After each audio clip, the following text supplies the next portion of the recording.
Hello, my wonderful spirit guides. Today I'm going to be carrying on the Taylor Swift journey through all of her albums, and today we are going to be reacting to Evermore. And I'm really looking forward to it. It's been a while since I listened to the last ones. I've done Red and I've done Folklore, doing Evermore today, then I'm going to do the Red Vault tracks, and I'm going to be doing Midnights. Okay? That's where I've got so far anyway. Also, it's night time. Well, nearly. It's 5 p.m, but it's completely dark outside, which is also a bit different for me because I do normally do my videos a bit earlier in the day, but I really wanted to do this video today as well because I'm getting a flu jab tomorrow, and you know it can give you symptoms, so I'm like, yeah, let's get it done today. Also, I'm just really looking forward to it. It's been so long. Yeah, the whole month of October I didn't do one Taylor Swift video because I wanted to keep it spooky, and I also wanted to keep it low key. Didn't want to put any extra pressure on myself because I've not been feeling too good, but I feel absolutely fine today. I feel ready, and you know what, doing these videos is me in my element, so I'm looking forward to it. If you would like to watch this completely uncut, then you can go over to my Patreon and you can join at the lowest tier to be able to see it uncut, and all my other videos uncut. You also get access to videos that I don't post on YouTube or aren't posted on YouTube yet. I have quite a few tiers going on, so you could check them out. There's song requests and so on. So yeah, that's in the description below. I also have a PayPal link if you'd like to send me a tip, because all my videos on YouTube are demonetized, especially the Taylor Swift ones, of course. But if you can't, then please just like, comment, subscribe, share. Honestly, that helps so much because I want these videos to reach people who might like them, you know, and they just never come across my channel and so on. So yeah, I want to build it and build it and build it, you know, on the road to 20k now. I mean, come on, we hit 15,000. I didn't even really celebrate or anything because I was in such a bad way. But honestly, I was so happy to reach it. I was like, that is so exciting. But yeah, 20,000, that's the next goal. Follow me on Instagram. I post lots of things over there. Really random things, honestly. Just like pictures, stories, you know, all of that sort of stuff. Anyway, all the links for everything will be in a description below. Feel like, for some reason, when I do a video like this, like a Taylor Swift video, I like stutter so much in my intro. I said hello, my wonderful spirit guides, about 6 times. No joke, no joke. I don't know why, because I'm actually really excited. Maybe it's because I'm so excited. Maybe that is it. But yes, this is the Evermore look. I actually was quite surprised that this thing still fit me, not the arms, but we'll ignore that. But, you know, because the fact is, I bought this last year and I've had a bit of a growth spurt over the year, if you know what I mean. But no, it still fits relatively well. I don't have an iron at the moment, so it's a little bit crumply, rumply, crumply stilt skin, but oh wow. And then I just got this new top on. I just thought it looked kind of like, oh, cozy, oh, ooh. And yeah, just put some hair clips in my hair. Loving my hair at the moment, guys. It has given me this whole new look, hasn't it?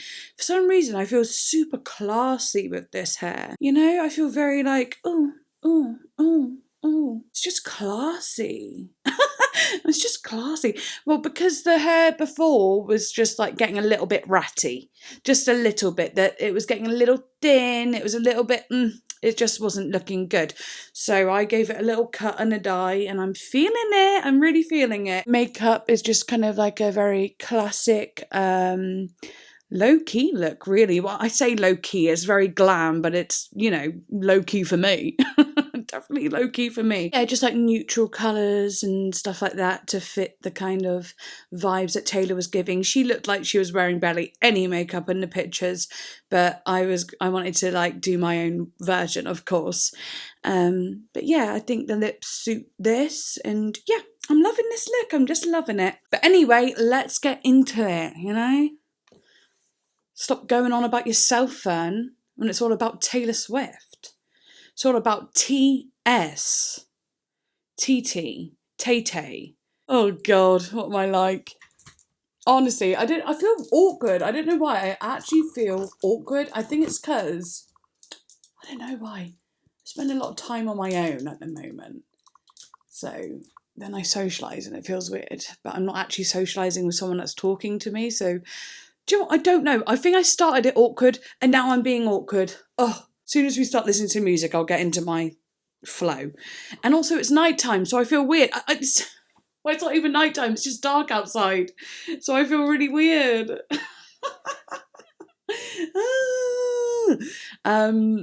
Yeah, also I went to the supermarket earlier and I always knew I didn't like supermarkets. I just always knew this. But I didn't go to the supermarket for a while because my ex-partner would go to the shop mainly for us. But now that we're not together, I have to go and do the supermarket thing. And the first couple of times I was like, oh, it's fine. Look at me doing this on my own. I'm doing so well. And then, you know, the novelty wears off. And then I start realising how much I actually hate being in the supermarket. I can't even help it. And I started to realise today, I didn't have my glasses on. And I felt like that made it worse because everything was blurry and mushed together. And it was really busy. And I swear to God, I just wanted to run away. I just wanted to run away. I can't write lists. I'm not very good at it. I mean, I do have to write a list, but it takes me a long time. I know I sound like an absolute baby who's just moved out, but it's not true. I've lived on my own for 10 years, but it's been a while since I've had to do these things for myself. Because I avoided it for so long and I'm just trying to navigate myself through it. So yeah, it is a little bit scary, you know what I mean? And it's strange and I can't think and I get a headache and I don't know, it was really weird. But I still did it. But I think that's also why I'm being a bit awkward, you know? Maybe you don't think I'm being awkward. Maybe I've just said I'm being awkward and now I feel it overwhelming me. I hope this is relatable and I don't just look crazy. Maybe I should start this whole video again and pretend none of this was ever said. No. We're going to do it. We're getting into it now, okay? I know as soon as I hear the music, I'll be fine. Oh. What?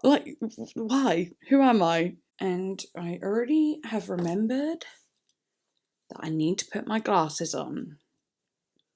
Because usually I listen to the first song, start reading the lyrics and go, oh yeah, I need to put my glasses on. But nope, I was prepared this time. I'm wearing these ones because they suit. Actually, I don't know if you've even ever seen my other ones.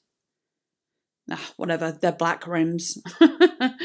But no, this will go with the look the most, I would have to say. Oh my God, I look so cute, actually.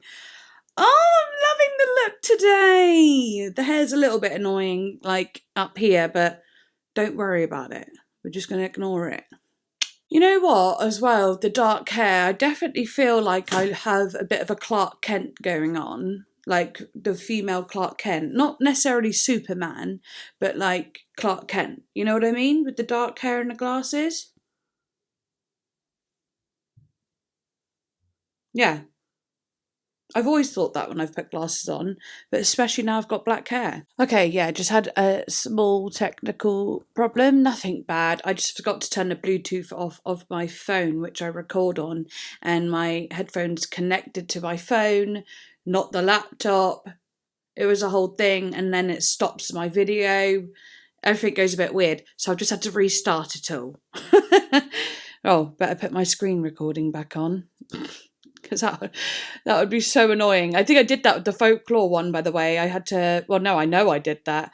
I had to record the whole album and match it all up perfectly. That was a nightmare, but it's not too bad. It's just extra time when I could just be editing, you know what I mean?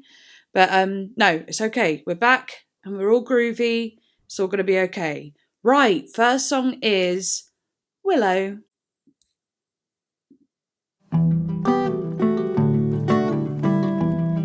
I'm excited. Bit my gum when I said that. I'm like the water when your ship rolled in that night. Wait, stop. And all my awkwardness, you know, I just, sorry. Wait, hang on. I just realised, oh my God, we're listening to Taylor Swift again. I know I've said it, but it didn't register. It hasn't registered. But then I hear her sweet, sweet, beautiful voice and the plucking of that guitar, and it all comes rushing back. That feeling that I was having when listening to her previous albums. Oh my God, I love her. Oh, okay, I'm going back to the start. I don't know what it was. I heard her voice, I heard the guitar, and I just felt it all like soak in this like lovely feeling. I don't know how to explain it. It's just like, oh, it feels good. Right, let's go back. Sorry. Okay.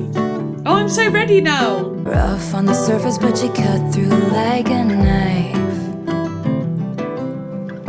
And if it was an open shut case, I never would have known from the look on your face. The more that you say, the less I know. Wherever you stray, I follow. I'm begging for you to take my hand, wreck my plans. That's my man. Ooh, Head on the pillow, I could so see you full. sneaking in,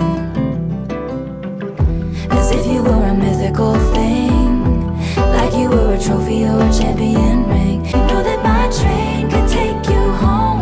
Anywhere else is hollow. I'm begging for you to take my hand, wreck my plans. That's my man. Oh, it's got so much depth. They count me out. The ethereal backing vocals. Ooh, now the When it violins. bent right to your wind. Oh, it's so stunning. I come back stronger than a 90s trend. Wait for the signal and I'll meet you after dark. I was really hot before this and now I'm freezing because I got so much chills. Whew. Now this is an open shut case. I guess I should have known from the look on your face. Every bait and switch was a work of art. Know that my train could take you home. Anywhere else is hollow. I'm begging for you to take my hand, wreck my plans. That's my man. The more that you say, the less I know. Wherever you stray, I follow. Anywhere else is hollow. Begging for you to take my hand, wreck my plans. That's my man. Yeah, that's my man.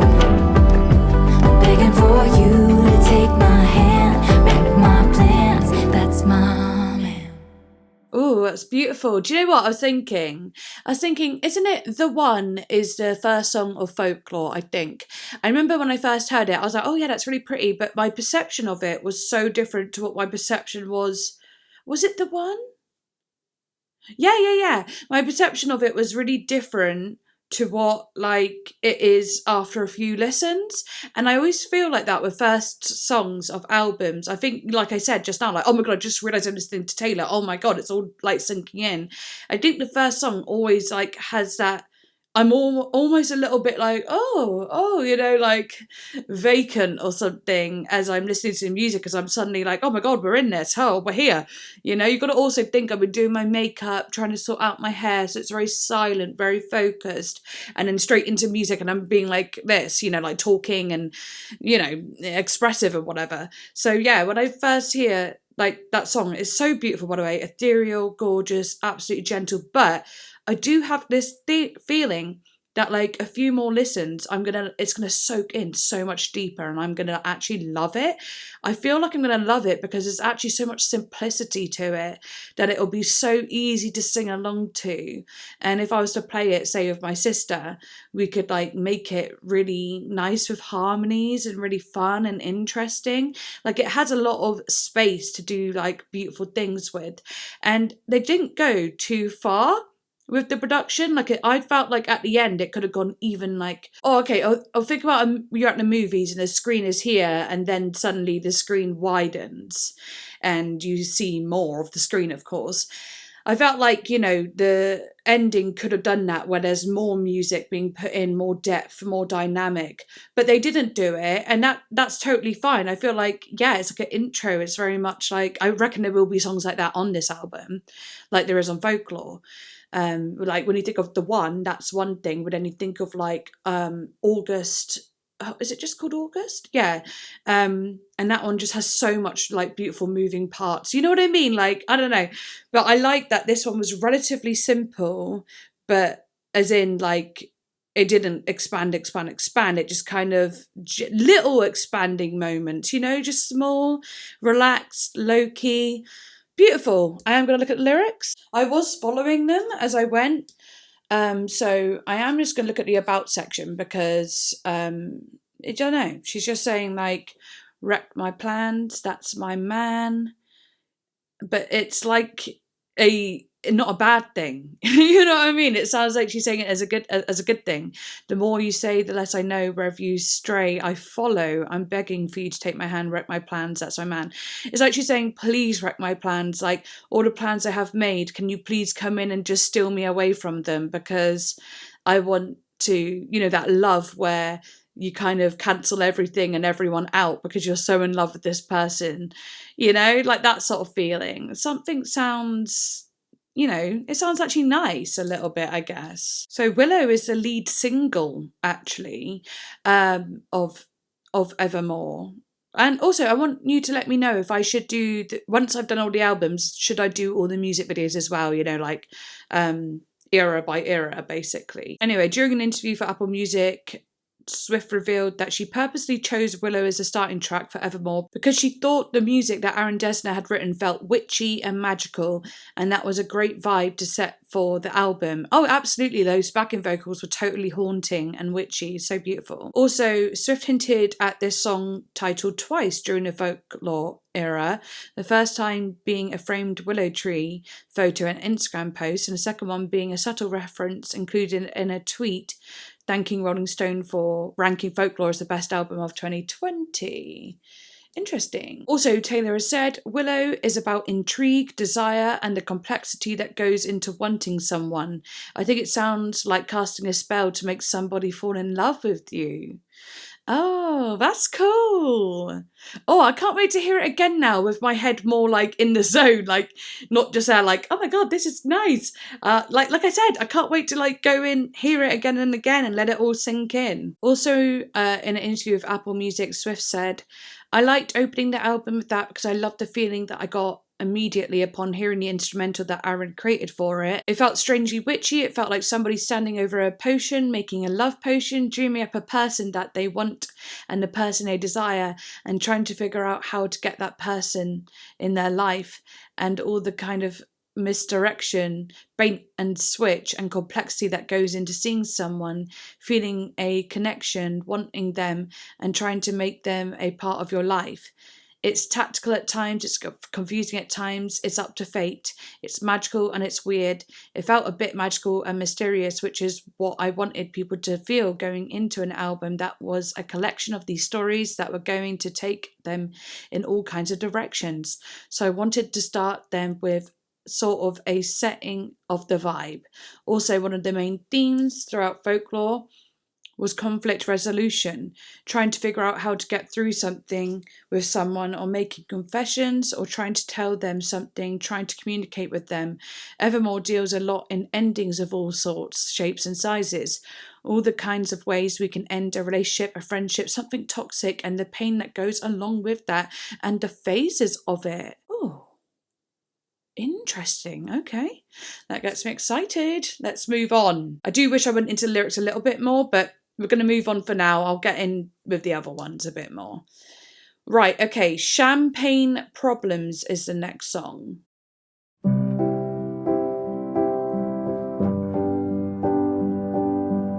Got my lemon iced tea.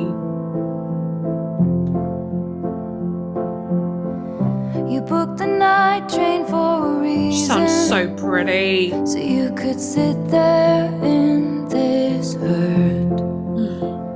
Because I dropped your hand while dancing, left you out there standing, crestfallen on the land in champagne problems. Your mom's ringing your got so many shivers. My picture in your wallet. Your heart was glass, I dropped it. Champagne problems. You told your family for a reason. You couldn't keep it in. Her voice. Your sister splashed out on the bottle. No crowd of friends applauded. Your hometown skeptics called it champagne problems. You had a speech, you're speechless. Love slipped beyond your reaches, and I couldn't give a reason. Champagne problems. Those haunting backing vocals again.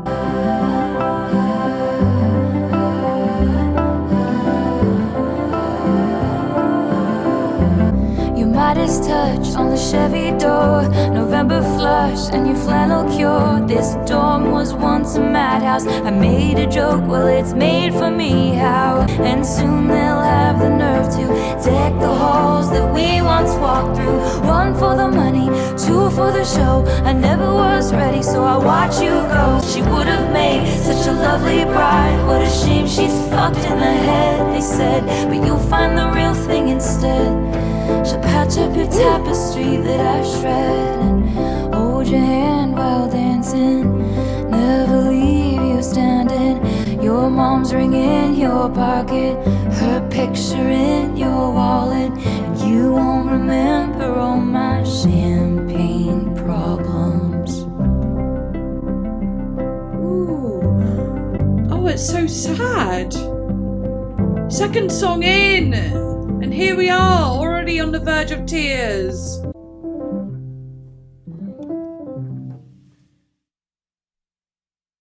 Wow. Is it a true story? Or is it a made up one? I guess I'll find that out later on, but you know, when I'm looking into lyrics. But yeah, that one, again, musically pretty low key, just pretty, really pretty, and the piano just nice, and it really was a lyrically charged song. It was a storytelling song, so that was the main thing for sure. Her voice is gorgeous. I thought Champagne Problems were like oh, these are champagne problems, like small problems, but like from rich people, like a rich problems. But maybe I'm wrong. I'll have a little look. The idiom champagne problems is used to refer to a decision made between two desirable outcomes, often to be considered an issue of the rich and therefore lesser to real problems. Yes, okay, I was right. Good. Kind of makes sense with the name. Also, God, sorry, my glasses are extremely reflective and it's a little bit wild tonight because they are bouncing off the glass like crazy. Not really much I could do about it, I'm afraid. No, there's really nothing I can do. So all I can say is sorry. Anyway, let's just, unless I'm like this, I can't just live my life like that, can I? I just want to know if this is about her or about, you know, someone else. I don't know. Like, is it a made up story or not? I think that's what I'm going to look into, because obviously I felt this feeling of someone proposing and then the person who was getting proposed to said no, or maybe even broke up with them before the proposal. But yeah, like if she is the person who is, you know, not just the narrator, but the person in the story, then it feels like she, you know, broke someone's heart and, yeah, you know, just said no instead of yes at a proposal. What can I say? But it might not be about her. Champagne Problems tells the story of a woman who shocks her would-be fiancé and their loved ones by turning down a marriage proposal right before Christmas. Oh yes, of course. Can't forget Christmas decking the halls. In an essay about Evermore, Swift stated that the song depicts longtime college sweethearts who had a very different plans for the same night. One to end it and one who brought a ring. Yeah, that's exactly what I got from it, totally. The song implies that the protagonist has a history of mental health. Yeah, because like the bit where she goes, she's just fucked in the head. Oh, that bit really got me. Made me really sad. Which the town subsequently stigmatises in their gossip surrounding the failed proposal. Mental health is a topic especially personal to Swift, who has been transparent publicly about her own struggles. As quoted in an interview with the Zach Sang Show. I didn't know she went on the Zach Sang Show. That's awesome. that's like awesome for Zach. Like he does so many amazing people, but like he must have been like, whoa. Anyway, she said, I definitely don't feel good all the time, and I don't think anybody does. There have been times where I needed to take years off because I just felt exhausted or felt like really low or really bad.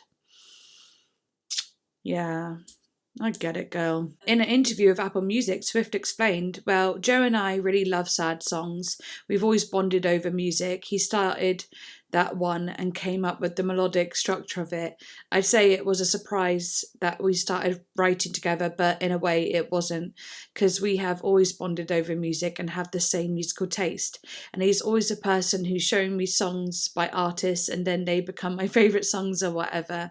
The Champagne Problems Bridge was one of my favourites to write. I really love a bridge where you tell the full story in a bridge. You really shift gears in that bridge. Do you know what? I think she needs to write real stories. I know she does it through songs, but I feel like she could write such beautiful stories. I can really imagine her writing like a really descriptive and emotional and compelling like book. Oh my God, I would read it. I'm so excited to one day be in front of a crowd when they all sing She Would Have Made Such a Lovely Bride, but what a shame she's fucked in the head. I know it's so sad, but it's those songs like All Too Well where performed. That song is one of the most joyful experiences I ever go through. So when there's a song like Champagne Problems where you know it's sad, but I love a sad song, you know. Yeah, I totally feel that. And that line, even like her singing that bit, like, and hearing it, I was like, oh, that hits. And yeah, imagining everyone singing it back. I can't even explain it sometimes. Like when I think of like how famous Taylor is and all the people that come to her concerts, and she knowing that she's written these songs from her heart and with her own hand, you know, she's written them from her mind, her creative mind, and it is so cherished by so many fans. It's a beautiful thing because I can imagine she's still that like, there's a little girl inside of her, you know, just like, wow, how is this real? These are just little stories I like to write and everyone loves them. I just think it's so beautiful. It's beautiful. Right, moving on. It's Gold Rush.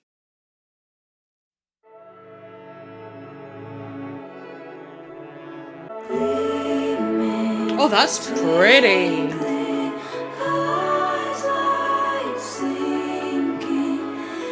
Kind of Billie Eilish here.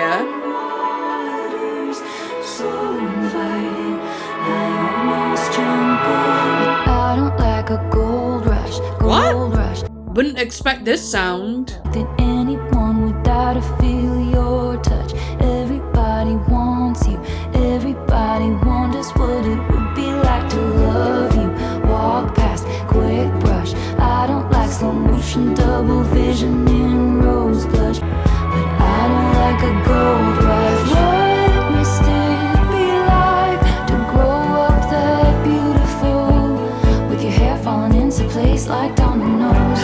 I see me padding across your wooden floors, with my Eagles t-shirt hanging from the door. And the coastal town we wandered around had never seen a love as pure as it. And then it fades into the gray of my day-old tea, 'cause it could never be. 'Cause I don't like a gold rush. I don't like anticipating my face in a red flush. Everybody wonders what it would be like to love you. Walk past, quick brush. I don't like slow motion, double vision in rose blush. I don't like the falling feels like flying till the bone crush. Everybody wants you. What must it be like to grow up that beautiful? With your hair falling into place like dominoes. My mind turns your life into folklore. Shout out. At dinner parties won't call you out on your contrarian shit. In the coastal town we never found, we'll never see love as pure as it. 'Cause it fades into the gray of my day-old tea. 'Cause it will never be. Gleaming, twinkling, eyes like sinking, so inviting. I almost jump in. sounds like Phoebe Bridgers as well, that bit. Oh, I wonder if anyone is singing on that bit other than Taylor, because it has like this. At the start, I felt like it felt like a Billie Eilish, and then at the end, I was like, hang on a minute, it's actually giving me a bit of Phoebe Bridgers. Anyway, that song, I have no idea what it was about. I'm sorry, I was looking at the lyrics, but I couldn't quite grasp. Like, I love the lines. That's why I reacted to some of the lines in like a way where I was like, ooh, because I love the way they're written, like the thoughts of it, the imagery, the feeling. Very much a feeling, you know? But the story, I'm not quite sure what it is. I might take this off because I'm feeling a bit constrained. And I can't be dealing with that. Also, I am a bit annoyed with this reflective light on my glasses. Like, you can't see my beautiful eyes with all this going on. You're probably not as worried about it as I am. Whatever. Deal with it. Let's have a look at the lyrics. I'm not going to look straight at the about section. No, I'm going to actually have a little look at this and try and get an idea. I don't do this all the time because, like, when I go into lyrics, lyric by lyric by lyric, obviously it takes a million years to get through an album, and I'm trying to narrow my album reactions down a little bit. But it's hard because I get so into it, you know? And then when it comes to the editing, I think this video might be a little bit simpler with the editing, just so I can get the videos out more. I do love doing a fun edit, but it means I can't release content as quickly. It certainly makes editing more exciting when I can get a little bit more fun with it and whatever, but yeah, it's just a little bit difficult. So yeah, that's it. That's it, really. To be fair, it might not look any different because I might cave and go, I don't want to edit in a boring way. I don't care if it takes longer. I want to edit it the way that I enjoy. So yeah, maybe this is completely obsolete. But anyway, intro. Gleaming, twinkling, eyes like sinking. Eyes like sinking ships on water. So inviting, I almost jump in. Okay, so talking about someone's beautiful eyes that are inviting and, yeah, wants to jump into him and fall in love, I guess. But I don't like a gold rush. I don't like anticipating my face in a red flush. I also wanted to say that, boom, boom, boom, boom, beat. So, nothing I was expecting on this album, but I actually really enjoyed it. I thought it gave it something a little different. It made it actually differentiated it from Folklore as well, because we didn't have any of that on Folklore. Yeah, that was kind of cool. I don't like a gold rush. I don't like anticipating my face in a red flush.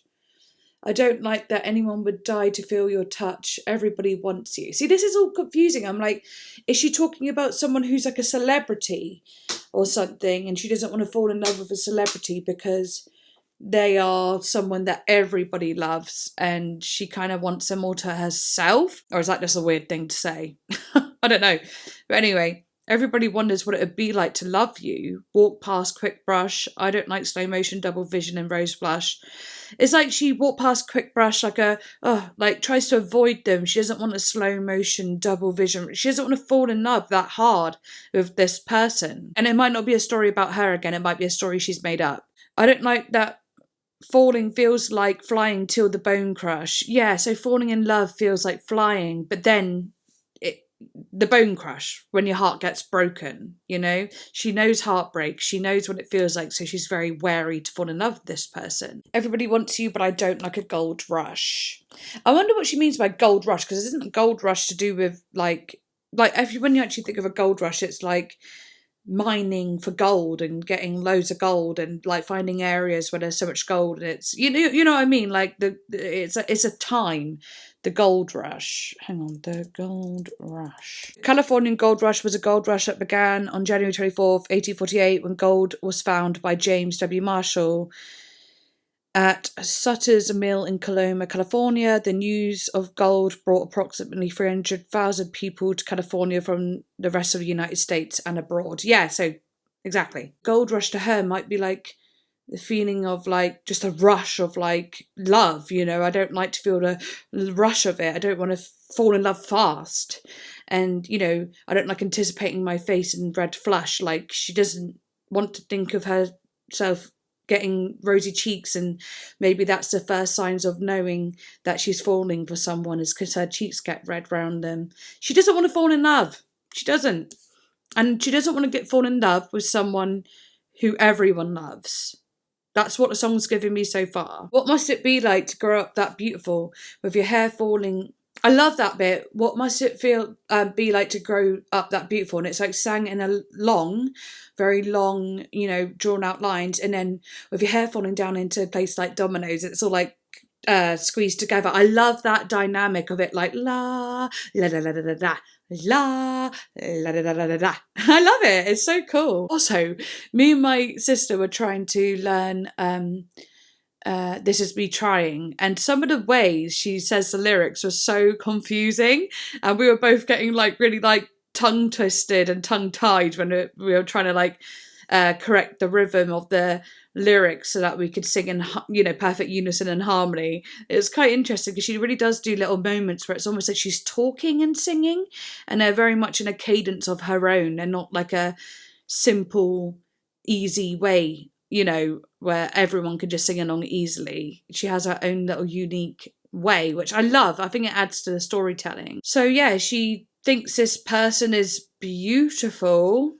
Yeah, and what does it feel like to grow up that beautiful? Maybe this isn't about a lover. Maybe this is someone that she admires. I don't know.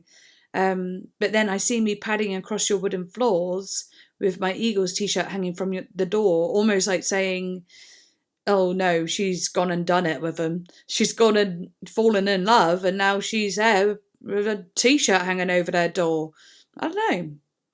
At dinner parties, I'd call you out on your contrarian shit, and the coastal town we wandered round had never seen a love as pure as it, and then it fades into a grey of my day-old tea, 'cause it could never be.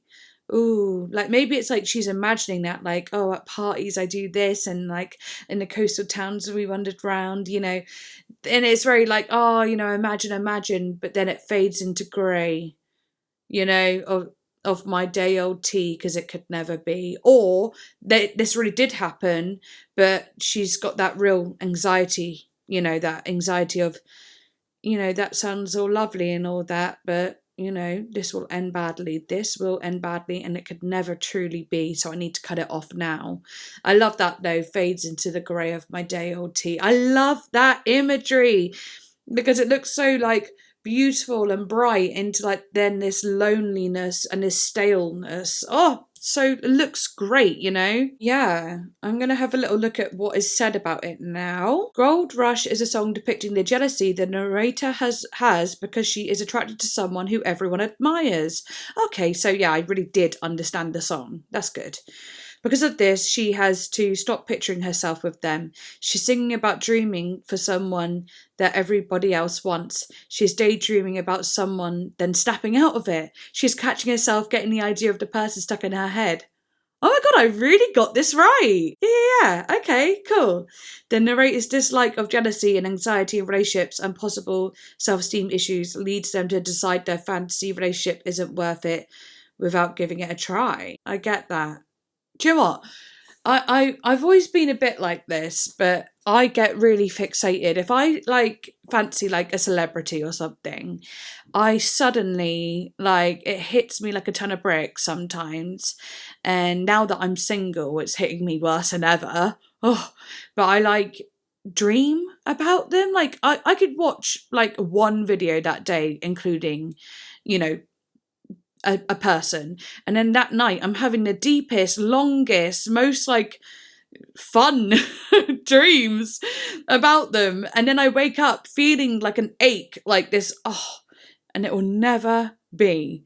Like, this is all a fantasy, and oh my god, it like breaks my heart. I woke up broken-hearted over a dream, and it's getting really annoying this past couple of weeks. I'm like, what the fuck is going on? Like, why? Why is this happening? It's actually getting to the point where I'm actually getting annoyed with it, because I'm like, I literally went to bed last night going, please, just no more dreams. And then, yeah, I have a million dreams about this celebrity, and then when I wake up I try to go back to sleep to get back in the dream. I'm like, no, it was too good, let me back in the dream. And then I wake up properly and I'm like,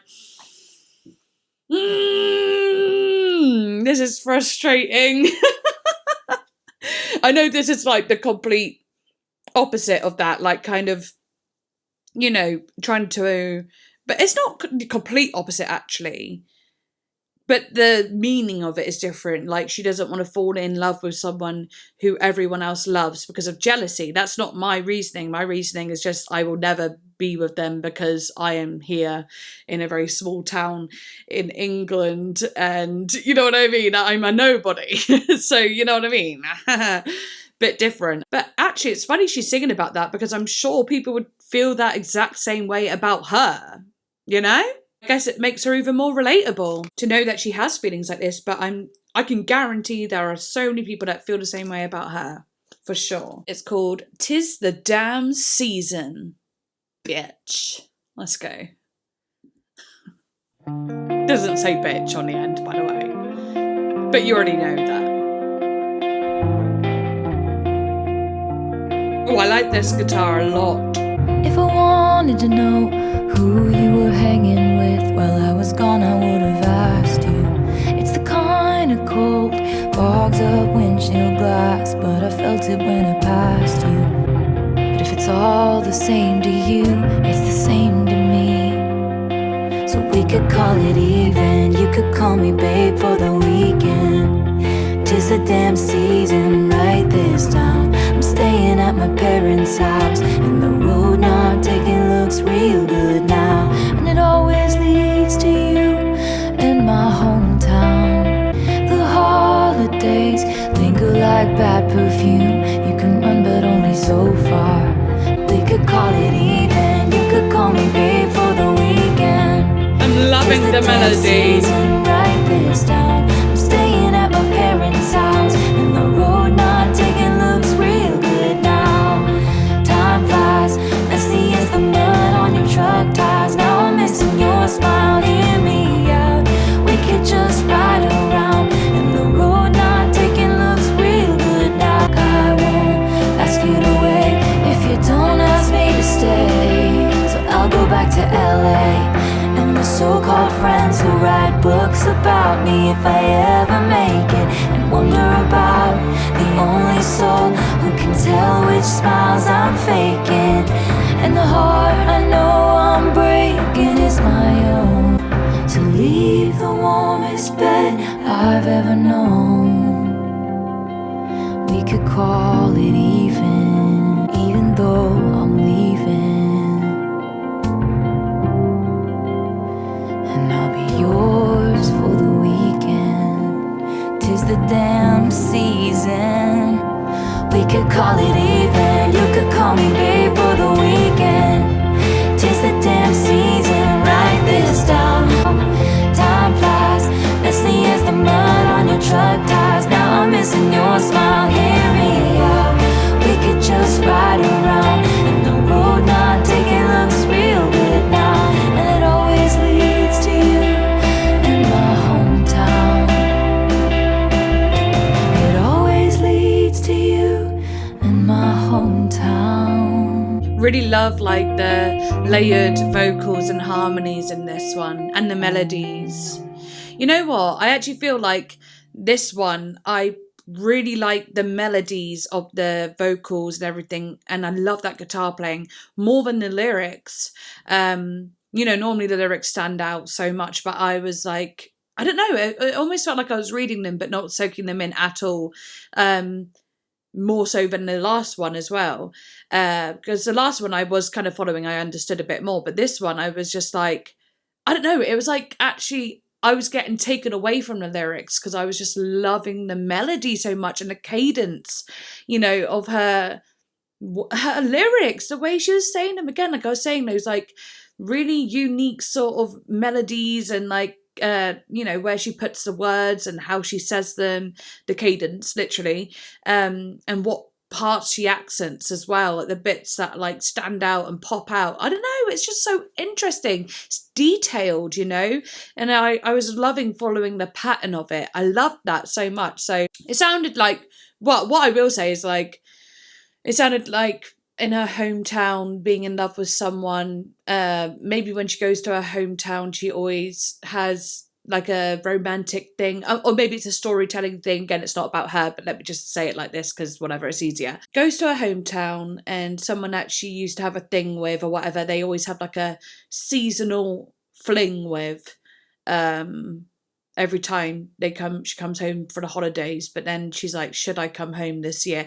I don't know. I don't know. I wasn't really fully following, so let's have a look. In the linear notes of the album, Swift wrote that one of the song's storylines on Evermore was about what happens when Dorothea... Okay, we have some characters. Dorothea... Also, I have something like a little speck on my glasses, and it is really annoying me. And now I'm really ticked off. But anyway, right, what happens when Dorothea comes back from Hollywood for the holidays and rediscovers an old flame? This likely refers to "'Tis the Damn Season," given the lyrical mentions of both Los Angeles and the winter holidays. Notably, Evermore was released 2 weeks prior to Christmas 2020, making the title timely yet ironic. Who's Dorothea? Dorothea. Okay. Coming back from Hollywood to be with her hometown thing, you know? All right, let's have a little look at what this says. The producer and co-writer Aaron says, that song to me has always felt nostalgic or like some sort of longing. And the song that Taylor wrote is so instantly relatable, you know? There's an ache in you put there by the ache in me. I remember when she sang that to me in my kitchen, she had written it overnight during the Long Pond studio sessions, actually. So that's what Aaron has said about it. I guess I can't relate because I have lived where I'm living. I've lived here for 22 years. No, 22 years, literally. So I'm like, or maybe, 22 years. I'm just going to put this on quickly, sorry. Then I'll carry on. But I've never really gone away. You know, I've lived on my own since I was 18 years old with my daughter. But I've never gone away. I did uni in the city nearest to me, which is literally like a 30-minute train journey, you know what I mean? So I can't really relate, but I can imagine it is super relatable for people who have gone away and come back. Like, I can only imagine the feeling, and you know, when I imagine it, I feel it. I know it sounds really weird, but like, because I've not experienced it, but when I imagine it, I don't know, I think I really understand it because I know people who have gone away and would come back and have that feeling. I guess it's because I know people close to me that have had that feeling. I don't know, it kind of makes me emotional inside, because like, that must be a really bizarre feeling, actually. In general, to be like living somewhere, say I lived in London, but I'd come back here, that must be really strange. Some people would love it, some people would hate it. You know, I guess I've never experienced it. I'm just a small town girl. Through and through. Never gone away for that long. Like, I've never lived away. So that's actually got me thinking. I wonder if I ever will. I don't know. I love where I live. I don't know why, I just do. I love it here. It's cosy. I don't know. But yeah, interesting. Lovely song. Right, moving on. Tolerate It.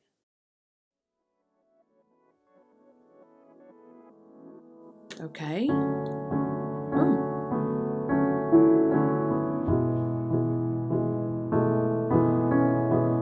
I sit and watch you reading with your head low. I wake and watch you breathing with your eyes closed. That heartbeat. That's what it sounded like. Notice everything you do or don't do. You're so much older and wiser. I wait by the door like I'm just a kid. Use my best colors for your portrait. Oh, this is very gorgeous. Fancy shit and watch you tolerate it. What? celebrated, but you tolerate it. I greet you with the battle heroes. Welcome. You're so much older and wiser, and I wait by the door like I'm just a kid. Use my best colors for your portrait. If it's all in my head, tell me now. Tell me I've got it wrong somehow. I know my love should be celebrated, but you tolerate it. Where's that man who threw blankets over my barbed wire? Drawing hearts in the byline. Always taking up too much space or time. You assume I'm fine, but what would you do if The way that glided into that. leave us in ruins, gain the weight of you, then lose it. Believe me, I could do it. If it's all in my head, tell me now. Tell me I've got it wrong somehow. I know my love should be celebrated, but you tolerate it. The music is stunning. Oh, those strings in the back. They're so subtle but so impactful.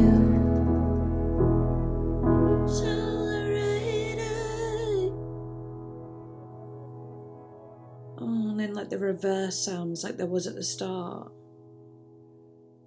What the fuck? Like, what? You know, it gives me the essence of this is me trying, or like the feeling she gets where she never feels good enough but she tries so hard to be.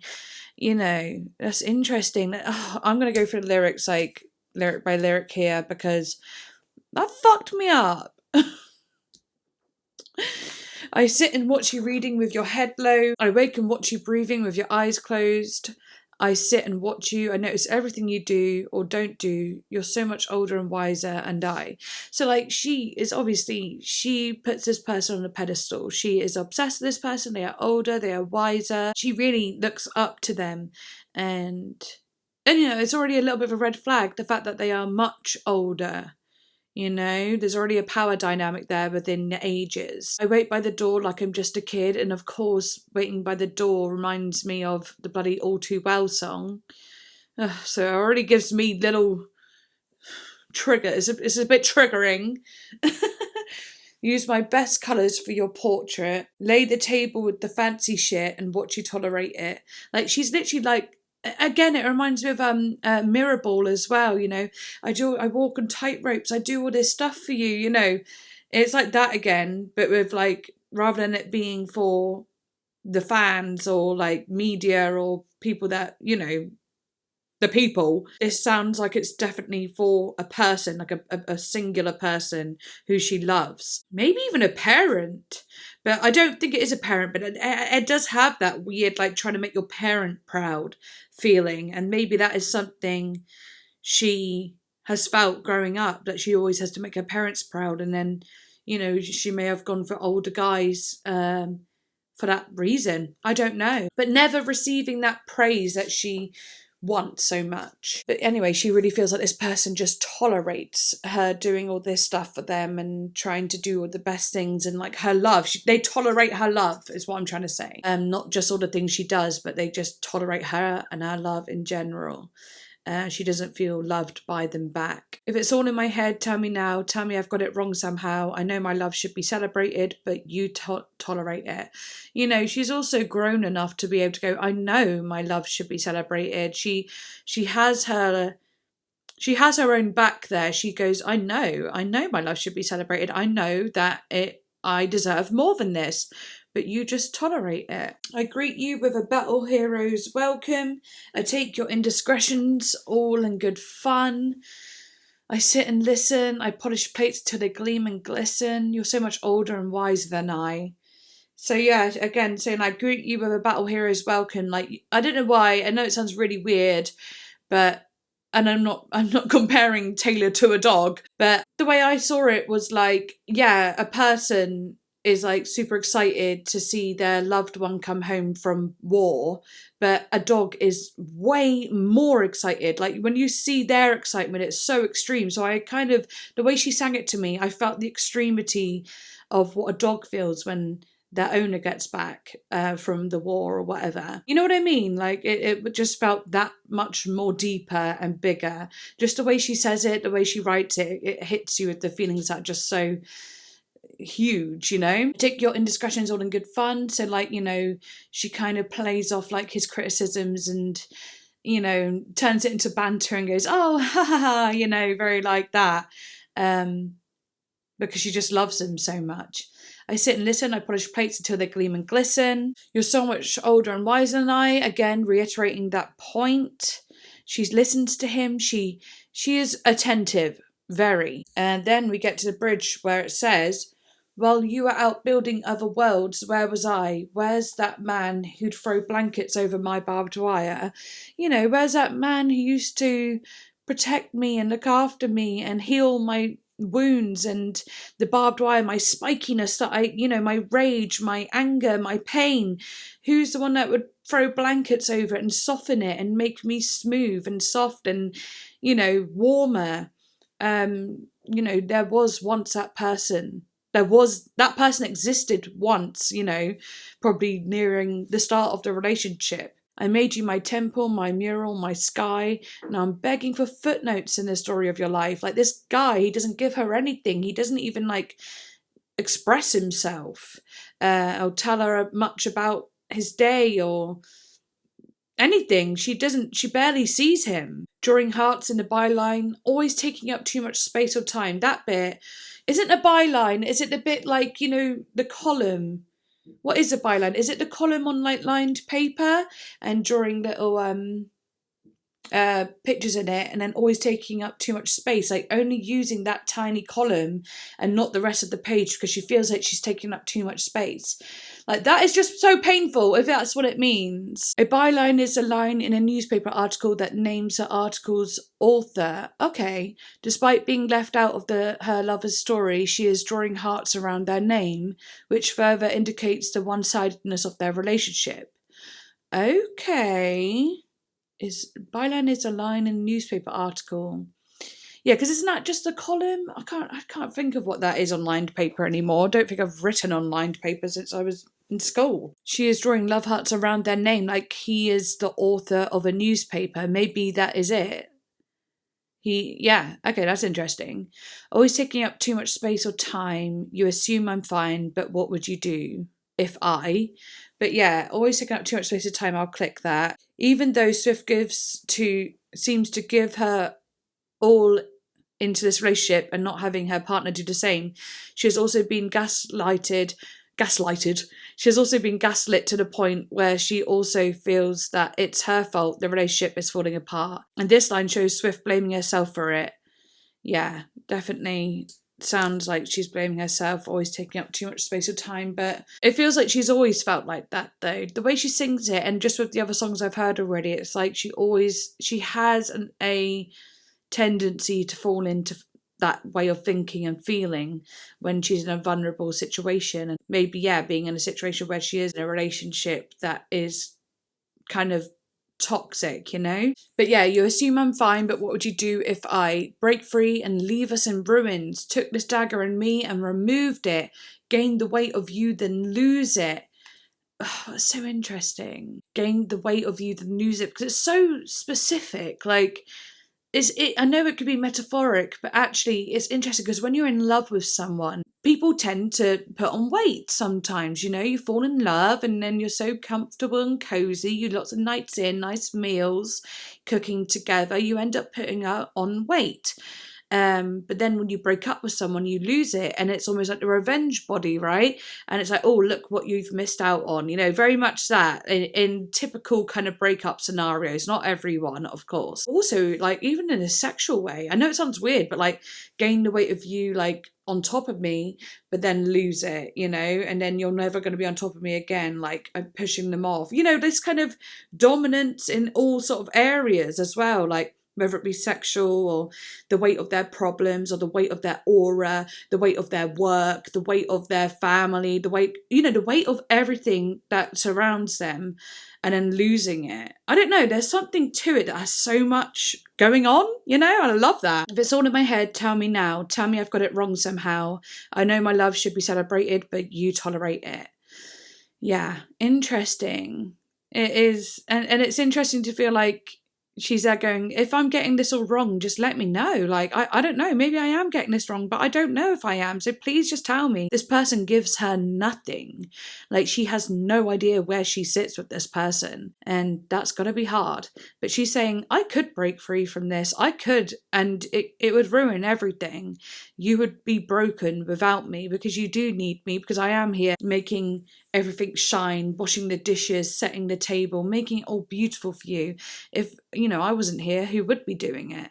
And you wouldn't be doing it, and you'd be losing something so special, but you don't treat me that way, even though it's true. You know that losing me would be hard.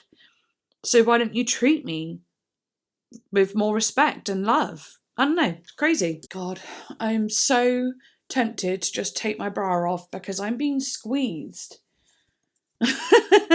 I'm being really squeezed. I can't do all of it anymore. It's hurting my ribs. If you've never seen one of my videos before, or you just didn't notice about me, I do suffer with chronic pain. So when I feel that squeezingness around me, it affects my whole fucking body. I don't know how to explain it, but it does. Like the pulling on my shoulders, my rib cage, it all feels like I can't breathe and then I can't concentrate. I think I'm just going to take the bra off, do this up, and be happy. So give me a sec. Oh my God, I'm free. An incoming total boy chest, but that's okay. Honestly, I don't wear normal bras. I wear a sports bra but put padding in them just to, give my boobs some extra va-va-voom. But fucking hell, I used to not even wear a bra. But since I put on weight, I've had to wear a bra, if that makes sense. And yeah, but oh well. Back to being a boy chest. But that's cool. Taylor's not got the largest pair of boobs either, so we be repping the small-breasted girlies. And honestly, when I wear the bra, they do look abnormally circular. You know what I mean? Abnormally So I've been trying to find a bra that actually just works for me, but I don't know. I don't think I was made for bras. And bras certainly weren't made for me. So, braless and free, baby. Oh my God, I actually feel so much better now that is off. Oh, so much pain has been relieved. Oh, beautiful. Anyway, if there's any straight men watching this, which I highly, highly doubt. Actually, if there is any straight men watching this, comment below. I'm actually so interested because I just can't see it. I can't. I don't think I'll get one comment saying, hey, I'm a straight guy watching this. I really don't think I'll get even one comment. But I do think I get a little bit comfortable with that narrative and start slagging off straight men. And then I'm like, imagine if I was a straight man watching this and absolutely being like, oh, how offensive is this woman? Sorry. I don't really hate straight men, by the way. I just don't love them. Okay? But anyway, throughout Swift's discography, track 5's are known to be her most vulnerable songs on each album. Oh yes, I remember being told this actually, but I completely forgot about it. So I'm actually really happy I know it now. Okay, I remembered it again. Okay, yeah, felt it. Well, makes sense. It is extremely vulnerable, this one. Tolerate It is no different. It tells a story about the continuous struggle of wanting love from someone who isn't even paying attention to anything you do for them. During an interview for Apple Music Awards 2020, Taylor talked about how she wrote this based on the 1938 novel by Daphne du Maurier, Rebecca, stating that she had also felt like the narrator at some point in her life. She says, when I was reading Rebecca by Daphne du Maurier, I was thinking, wow, her husband just tolerates her. She's doing all these things and she's trying so hard and she's trying to impress him and he's just tolerating her the whole time. There was a part of me that was relating to that because at some point in my life, I felt that way. Honestly, what a gut-wrenching feeling. There's a lot of things in life that are hurtful, you know? Someone cussing you out. Someone blaming you for something you haven't done. Someone lying to you. Being cheated on. All these millions of things, but to be tolerated and shown no love, no matter what you do, it's just, that's got to be the darkest of all, in a way. Just lonely, neglected. That'll make you very small, and it'll make you believe you're very small. Very much hear that. I'm not saying being cheated on ain't painful, because it damn well is, and it can make you feel like that too. Very, like, not cared about. But you know what I mean? Just like living day in, day out with someone who just literally shows you no love when they're meant to be the one that loves you, and you can't receive love, romantic love, anywhere else because you're with this person. You are just bound to a loveless life, and that is dark. That is heavy, painful, and so sad. Right, anyway, I'm moving on. Are we actually only on the 5th song? Like, is this a joke or wait, are we actually only on the 5th song? Because, oh my God. Well, now we're on the 6th song. Oh my God. I've been recording for over an hour, guys. Over an hour. Of course this happens with Taylor's bloody songs, though. Right, okay. Next one is Nobody, No Crime featuring Haim. Okay, cool. Let's go.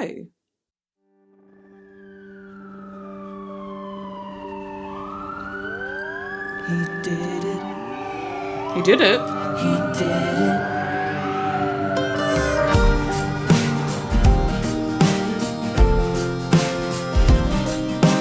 Oh, it's very full. Ooh, the harmonica. Ooh, okay. He's a friend of mine. We meet up every Tuesday night for dinner and a glass of wine. SD's been losing sleep. Her husband's acting different and it smells like infidelity. She says that ain't my Merlot on his mouth. No, there ain't no doubt. I think I'm gonna call him out. She says, I think he did it, but I just can't prove it. I think he did it, but I just can't prove it. No, nobody, no crime, but I ain't letting up until the day I die. Okay. It's got a little Western feeling. SD wasn't there Tuesday night at Olive Garden, at her job or anywhere. He reports his missing wife, and I noticed when I passed his house, his truck has got some brand new tires, and his mistress moved in, sleeps in SD's bed and everything. No, there ain't no doubt, somebody's gotta catch him out. Just can't prove it. I think he did it, but I just can't prove it. Nobody, no crime, but I ain't letting up until the day I die. How fun! My daddy made me get a boating license when I was 15, and I've cleaned enough houses to know how to cover up a scene. Oh, okay. Good thing with me. She was with me, dude. Good thing his mistress took out a big life insurance policy. They think she. This is like a proper angry, let's kill my ex country song. Just can't prove it. She thinks I did it, but she just can't prove it. No, nobody, no crime. I wasn't letting up until the day. No, nobody, no crime. Her little yodel. Until the day he died. Oh my God, that was really fun. That was like a proper little country, like, it reminds me of Right now, she's probably up singing some white trash version of Shania karaoke. Right now, she's probably up saying I'm drunk and has a shot of whiskey. You know what I mean? Well, who does that one again? Come on, it's like the most, like, you know who I'm talking about. It's the, you know, what's she called? It's like, she's like super famous. Carrie Underwood, that's it. Duck my key into the side of his pretty little souped up four-wheel drive. Slash a knife into his leather seats. I can't remember all the words. I did a cover of it once, so. Right now, he's probably slow dancing with a bleach blonde tramp, and she's probably getting frisky. Right now, he's probably buying her some fruity little drink, cause she can't shoot whiskey. Right now, he's probably up behind her with a pool stick, showing her how to shoot a combo. And he don't know that I dug my key into the side of this pretty little soup, that four-wheel drive, carved my name into his leather seats. I took a Louisville slugger to both headlights, slashed the horn and up my dubs. Maybe next time he'll think before he cheats. Yeah, it sounded like that a lot, actually. And it gave me that vibe. Oh my god, that was really fun. I'm so glad that there was one like that on here, because that is actually really... I loved it. I loved it. Literally just about a cheating man and all about, you know, I know how to, you know, drive a boat, sail a boat, whatever you want to call it. I can definitely clear up a dead body and no one will ever have to know. Let's get down to it, girls. Let's get down to it. Yeah. Anyway, moving on, because I get it. I get the song. I'm just excited for the next one, Happiness.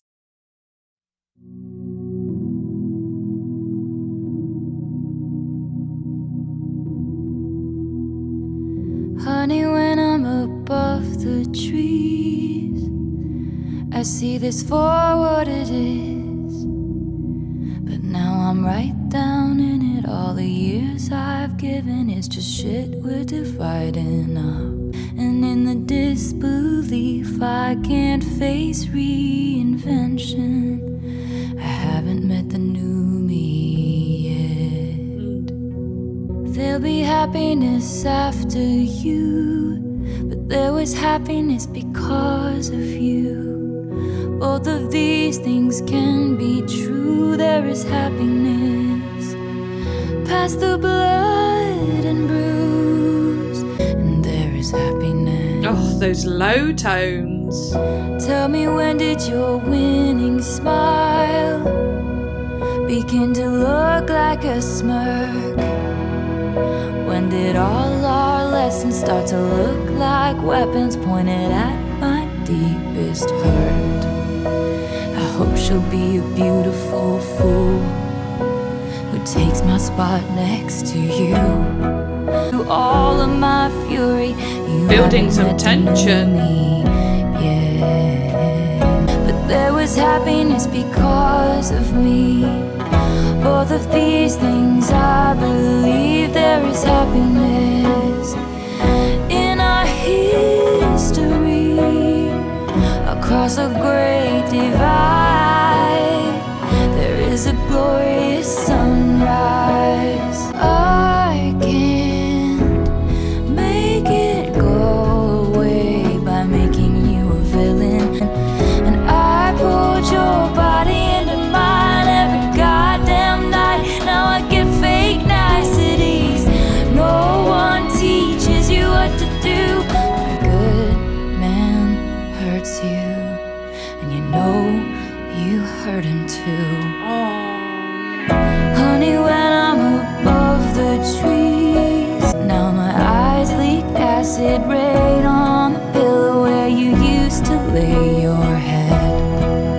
After giving you the best I had, all you want from me now is the green light of forgiveness. You haven't met the new me yet, and I think she'll give you that. Both of these things can true, there is happiness in our history. Beautiful.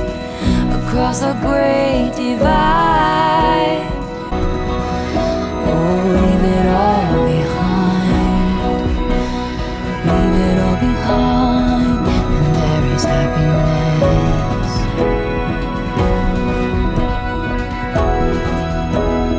Not my favourite.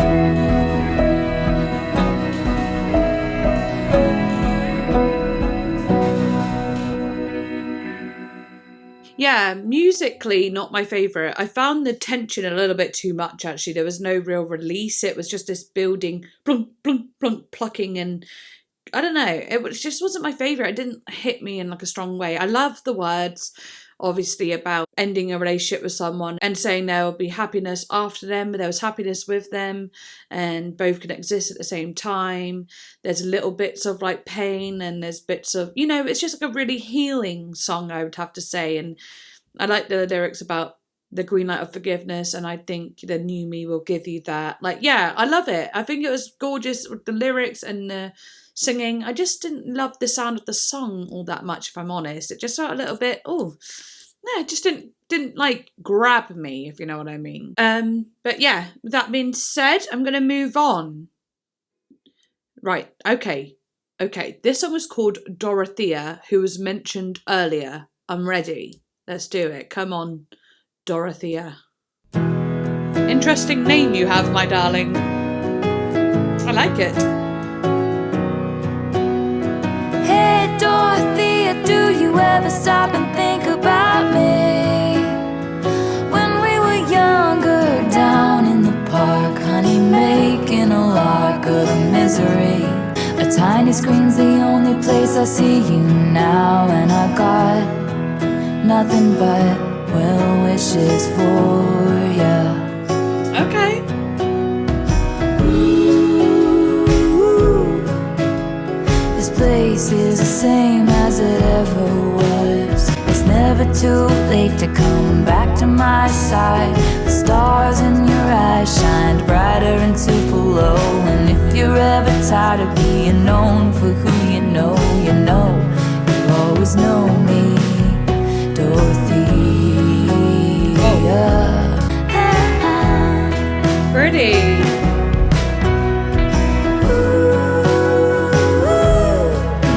You're a queen selling dreams, selling makeup in magazines.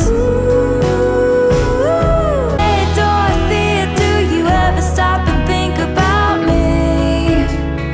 When it was calmer, skipping the prom just to piss off your mom and her pageant schemes.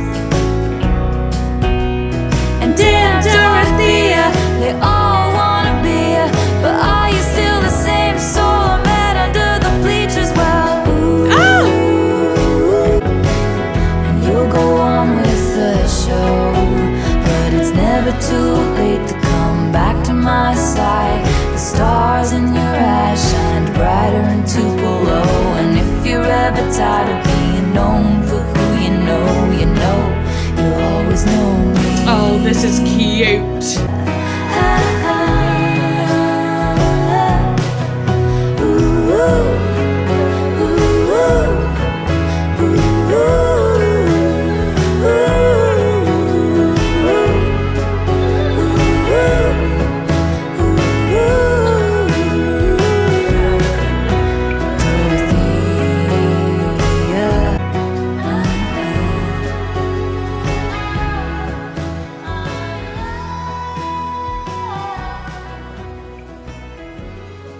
Cute. Yeah, that one definitely feels like it's coming from maybe the guy that is in Dorothea's hometown, who what was the song? The last song? I think it was it Gold Rush? No, 'Tis the Damn Season. It's about Dorothea going home and having that thing with her, you know, old hometown lover or whatever. And this is a song from the guy, you know, the old hometown lover, and thinking about her, you know? Oh, it's so cute. Boyfriend Taylor, isn't it? This is literal boyfriend Taylor. I've heard about, my sister was mentioning something about Taylor, boyfriend Taylor. I just when Taylor looks, I asked her, what do you mean boyfriend Taylor? She's like, you know, when Taylor's being boyfriend. And I was like, getting so annoyed of her. I think I mentioned this before, did I? Can't remember, but I was like, what do you mean? I don't, what do you mean when she's being boyfriend? And she showed me like a TikTok and I kind of got it, you know, just like, I was like, okay, yeah, I kind of get it. And that was major boyfriend Taylor moment in this song.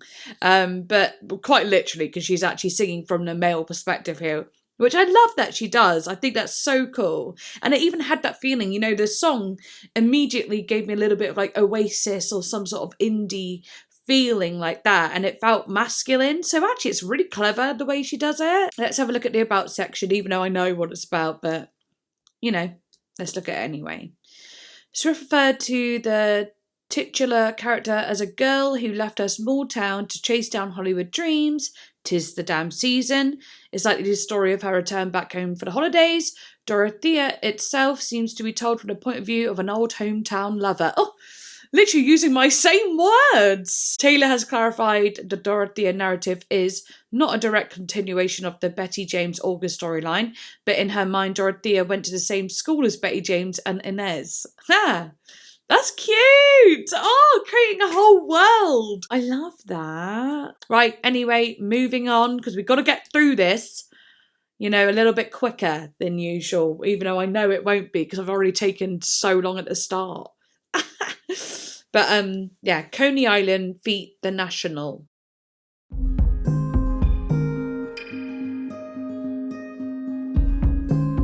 Isn't Aaron Dessner part of The National? Didn't I read that last time? Can't remember. Or maybe was it Joe? I don't know. Break my soul in two, looking for you, but you're right here. If I can't relate to you any more, then who am I related to? And if this is the long haul, how'd we get here so soon? I like that. Did I close my fist around something delicate? Did I shatter you? Sitting on a bench in Coney Island, wondering where did my baby go? The fast times, the bright lights, the merry-go. Sorry for not making you mine. That's interesting. The first times, it sounded a bit like I'm a flashback on one screen and the hometown. No, a flashback and a home screen on the one. No, I'm a flashback on the one screen on the hometown. No, what is it? I'm a flashback on that one screen in your hometown. There's more to it, isn't there? Oh well, anyway, it sounded like that. And unfold over and over. Lost again with no surprises. Disappointments, close your eyes and it gets colder and colder when the sun goes down. Wow. The question pounds my head. What's a lifetime of achievement? Sorry, every time like I just had this terrible feeling because I was like, every time I hear a male voice suddenly come in on a Taylor song, I'm like, I hate it. And I'm really hoping I don't hate it this time. I'm going to go back to the start of this guy's bit. Who is it? I need to know now who The National is though, because like, is it Joe's band or was it Aaron Dessner's band? I can't remember. And obviously Joe, like they're two different people. Joe was literally in a relationship with her. Aaron Dessner wasn't. Yeah, okay, it's Aaron. It's Aaron. Okay, that gives me a little bit more clarification. I could feel it the way it's intended, not thinking of it as her boyfriend at the time. You know what I mean? All right, let's do this. Come on, keep an open mind, Fern. I am. Literally, I was open-minded from the start, but I just thought about it and was like, oh no. I already love the sound of it though, so... The question pounds my head. What's a lifetime of achievement? If I pushed you to the edge, but you were too polite to leave me. I don't hate it so far. Do you It's the rogue who coaxed you into paradise and left you there. I actually really like his voice. 'Cause we were like the mall before the internet. It was the one place to be. The mischief, the gift-wrapped suburban dreams. Lost again with no surprises, disappointments. Close your eyes and it gets colder and colder. Were you waiting at a road spot in the tree line by the gold clock? Did I leave you hanging every single day? Were you standing in the hallway with a big cake? Happy birthday. Did I paint your bluest skies the darkest gray? The universe away. And when I got into the accident, the sight that flashed before me was your face. When I walked up to the podium, I think that I forgot to say your name. I'm on a bench in Coney Island, wondering where did my baby go? Over and over, lost again with no surprises, disappointments. Close your eyes and it gets colder and colder. The sun goes down.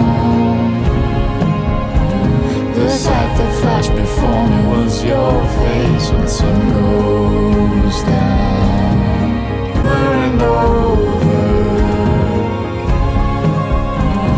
Sorry for not making you mine, making you mine, making you mine. Centerfold. Oh, I like that one a lot, actually. Oh my God, we did it. We did it. We had a man come on in and absolutely sound wonderful on a track with Taylor. Okay, I've broken the curse. I know I like the one with Ed Sheeran, but I actually think I like that one more than the one with Ed Sheeran. Oh, I really liked it. I couldn't help but sing along at the end either. Even though I was getting really bad bum notes, but I'll go straight to the about section. Actually, no. Yeah. No, I'll go through it. Because I did really like it. And I thought the lyrics were interesting. Breaking my soul in two looking for you, but you're right here. If I can't relate to you anymore, then who am I related to? Interesting, like, they're right there, but she doesn't feel related to them anymore. She doesn't feel connected to them anymore. So she's like, so who am I related to? You know, it's like they're right there in front of her, but like the connection's gone sort of thing. Yeah, break my soul in two looking for you. I wonder what that means. I don't know. I really don't know. Like, why? What do you mean by break my soul in two looking for you? Because I was just thinking of, like, you know, soulmates, and like soulmates, it doesn't mean you're, or you could say my other half as well, like the other half of me. You know, when people become couples, they feel like a unit, and it's like they become whole, you know, like two twin flames or whatever you want to call it, just like connected. So I wonder what she means by break my soul in two looking for you. I don't know. I really don't. Let me know what you think. It'll probably be very obvious, but I can't think of it right now.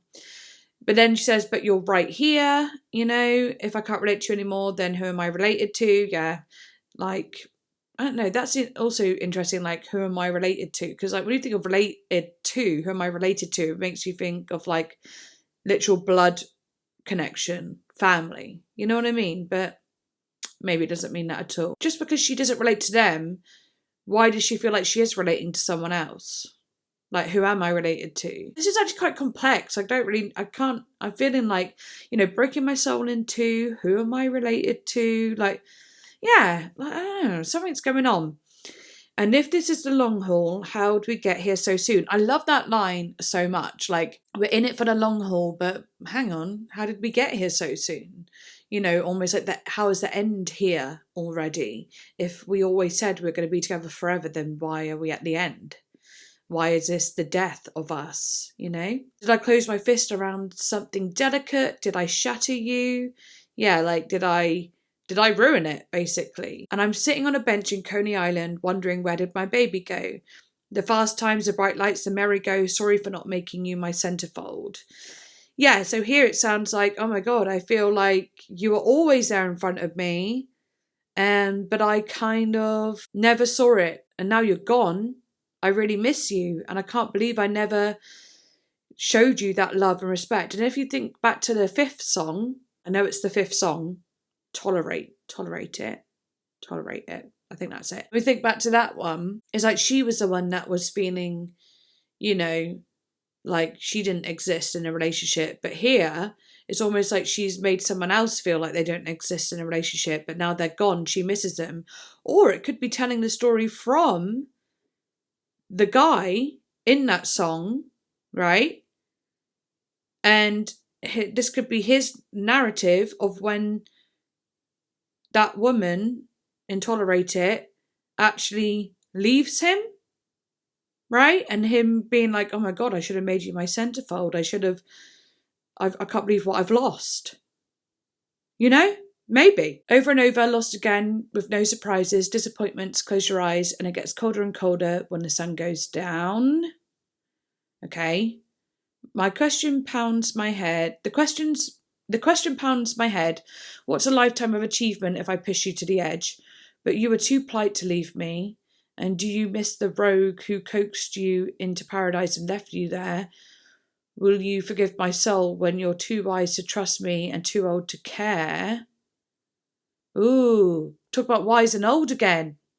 I think this is a follow-on from Tolerate It. I think so. Will you forgive my soul when you're too old and wise to trust me? Not when you're young and naive and I can manipulate you and so on. No. Oh my God, this is interesting. Because we were like the mall before the internet. It was the one place to be. Oh, I love that line. That's really cool. The mischief, the gift-wrapped suburban dreams. Sorry for not winning you an arcade ring. Oh, okay. And then the bridge. Were you waiting at our old spot in the tree line by the gold clock? Did I leave you hanging every single day?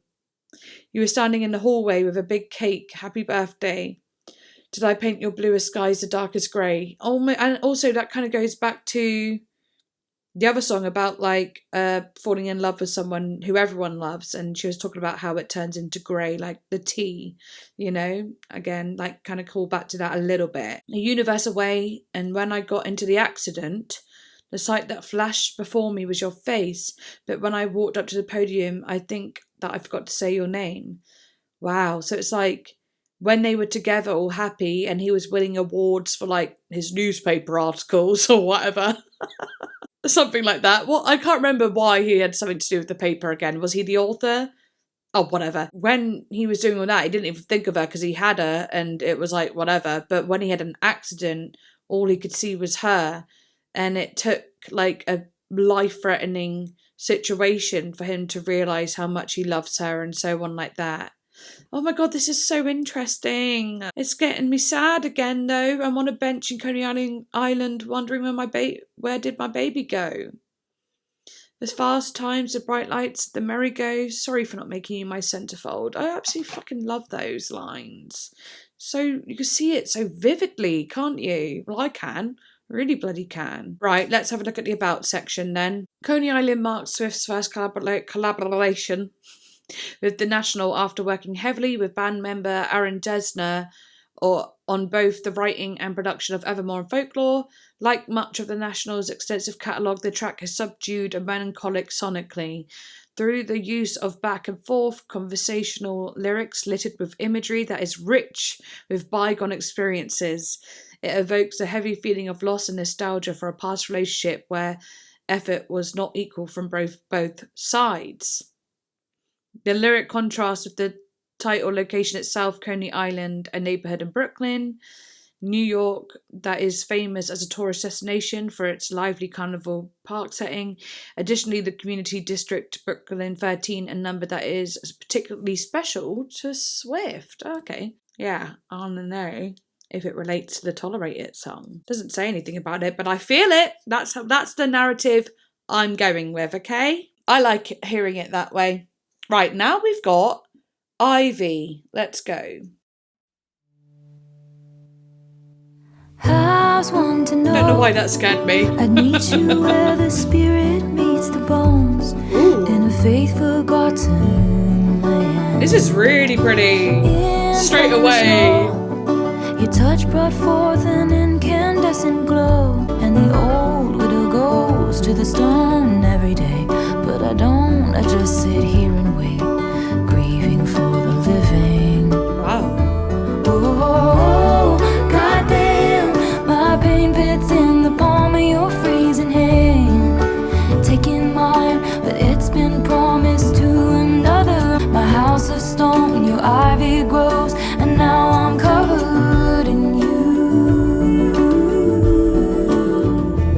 so pretty.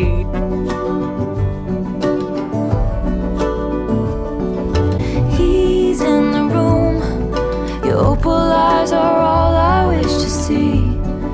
He wants what's only yours.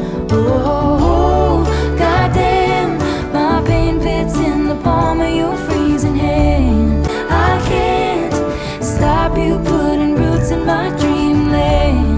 My house of stone, your ivy grows, and now I'm covered. Clover blooms in the fields, spring breaks loose, the time is near.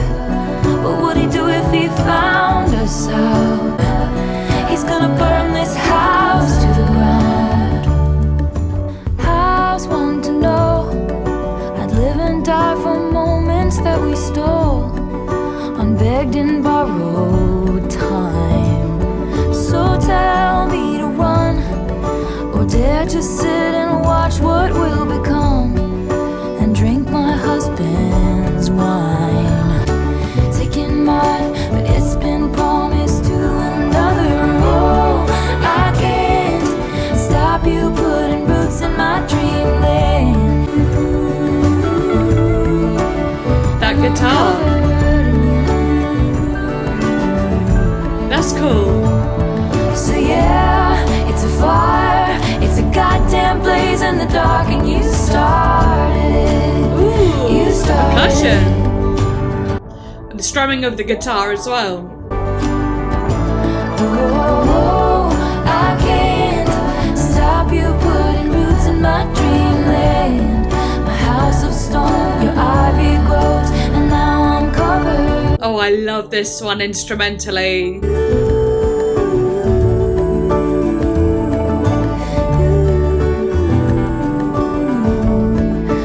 Now I'm covered. Ooh, that's so cool.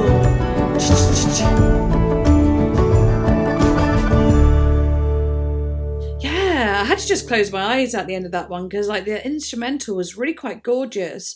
I also find it interesting because there is tension within it with the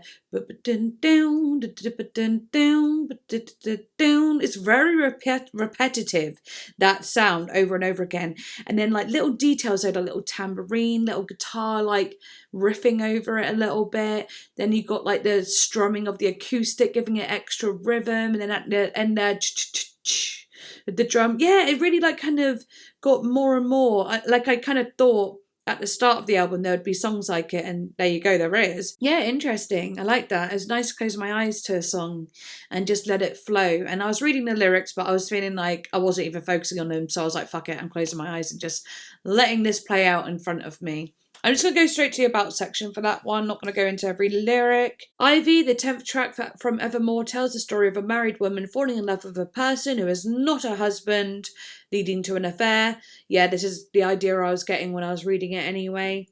Swift has sung about infidelity in previous songs, including sister album Folklore's August and Illicit Affairs, also a track 10, alongside Tolerate It and Nobody No Crime. Ivy is part of the Unhappily Ever After anthology of marriages, which reunites infidelity, pure toleration, and even murder. Yeah, about him burning the house down. Yeah, good one. I liked it. Now let's move on. Cowboy Like Me. Ooh, are we going to have another kind of southern or westerny feeling? Well, western with the cowboy, right? All right, let's go for it.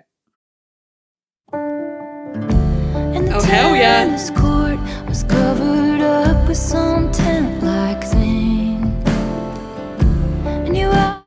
This is my favourite one so far. It's my favourite. I mean, I've only just started, but it is. And you asked me to dance, but I said dancing is a dangerous game.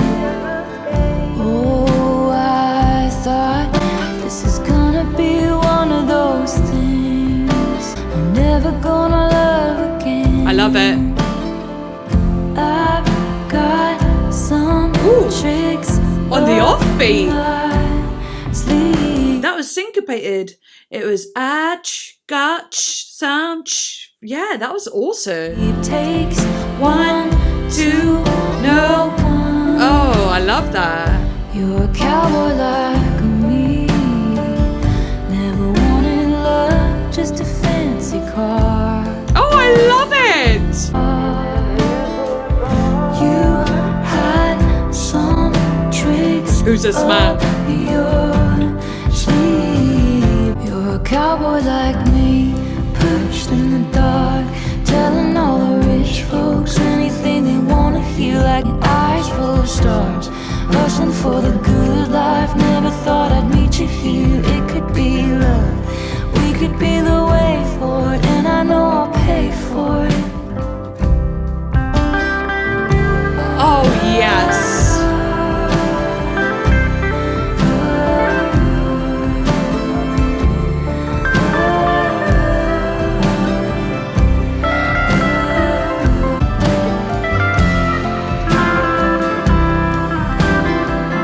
So nice.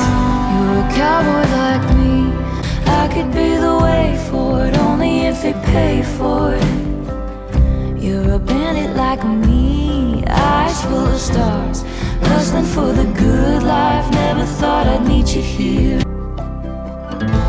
And the skeletons in both our closets plotted hard to fuck this up. And the old Oh, I like that so much.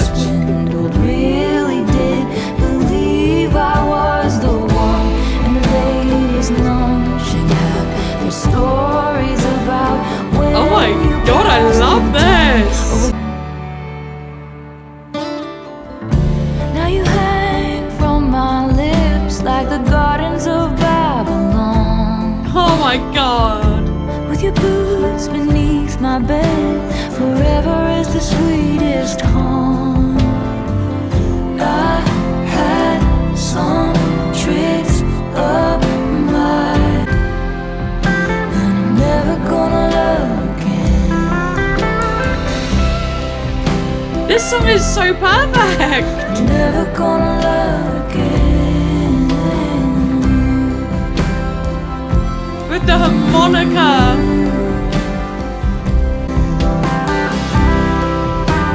Oh yeah.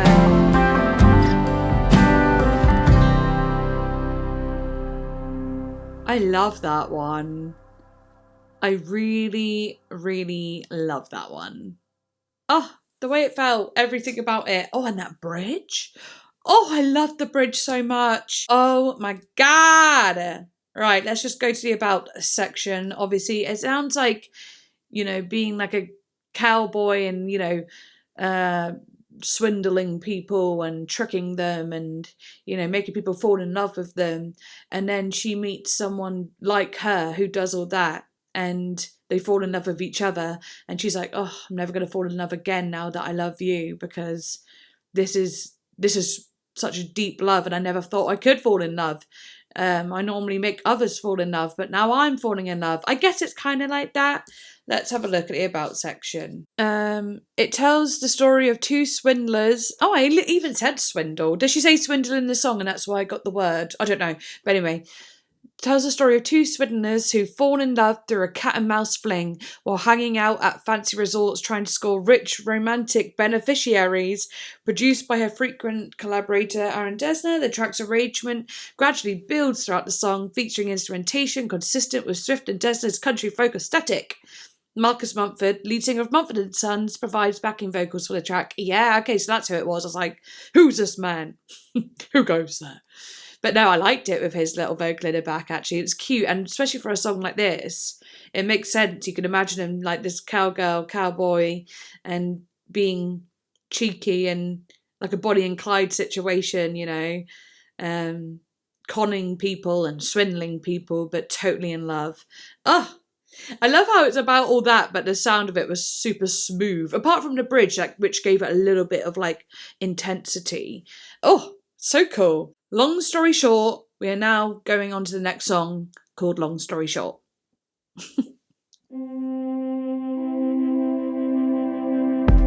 Oh, what?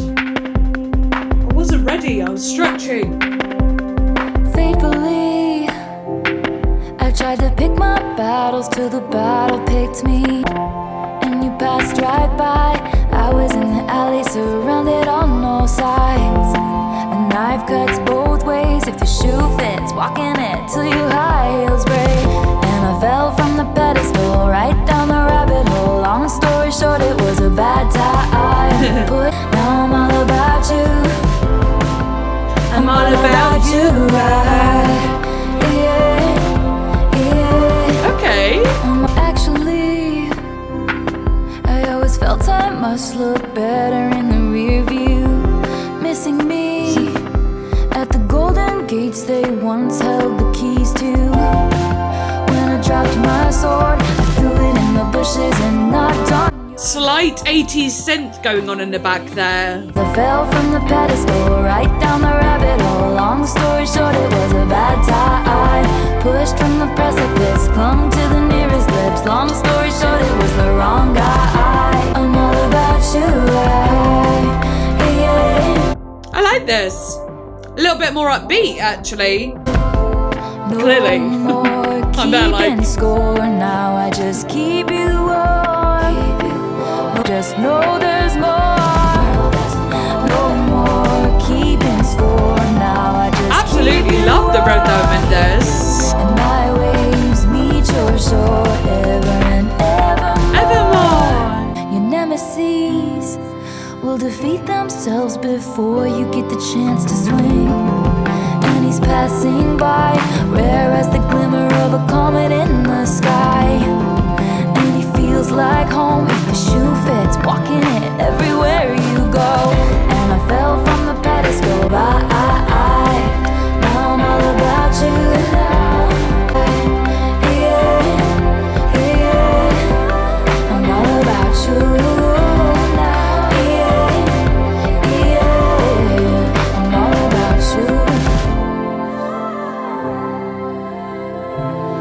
Story short, it was a bad time. Long story short, I survived. Wait, I just need to hear that little backing vocal. Oh, that's so pretty. Hang on.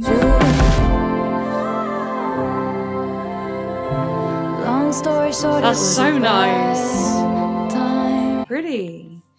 Nice. I have to say, like, this one isn't captivating me as much as Folklore. You know, like, I'm enjoying the music. I'm not over, you know, it's nothing that's like, you know, Folklore had so many moments that made me go, oh, you know, and just kind of like really just made me feel so much. This one, I'm kind of, I don't know. Like, that song it was fun. I like the rhythm. I really like the rhythm of it. But the rest of it, I didn't really feel much from it. It was just okay. I don't know. It's really weird. It's just not hitting me the same as Folklore. And that's okay. I'm not upset about that. It's just, yeah, there are great moments. And then some of them I just kind of feel neutral about. That is it. I don't hate it. I don't love it. I feel just neutral. I like it. It's nice. And, you know, that is totally fine. It's a long album. It just is a long album. 1 hour. Well, I've been sat here for over 2 hours, so that's probably why it feels so long. Yeah, kind of liked it. Didn't love it. But yeah, I liked the rhythm. It was nice to like change it up a bit. Wasn't following the lyrics fully. I don't know what it is as well. Like, sometimes the music in this album is quite off-putting because I'm reading the lyrics but I'm not soaking them in like I did in Folklore. In Folklore I was like, oh my god, I feel all of this so much. Whereas like the music, you had that like synth in the background kind of like doing all this. It's like an 80s kind of vibe. The rhythm was really fun, so that kept captivating me. I just wanted to, you know, and I also liked it when she goes ta-a-ein. Like, that was really fun, those little bits. So those bits are kind of addictive. But I keep getting distracted from the story she's telling, or distracted from the emotions of the lyrics she's giving.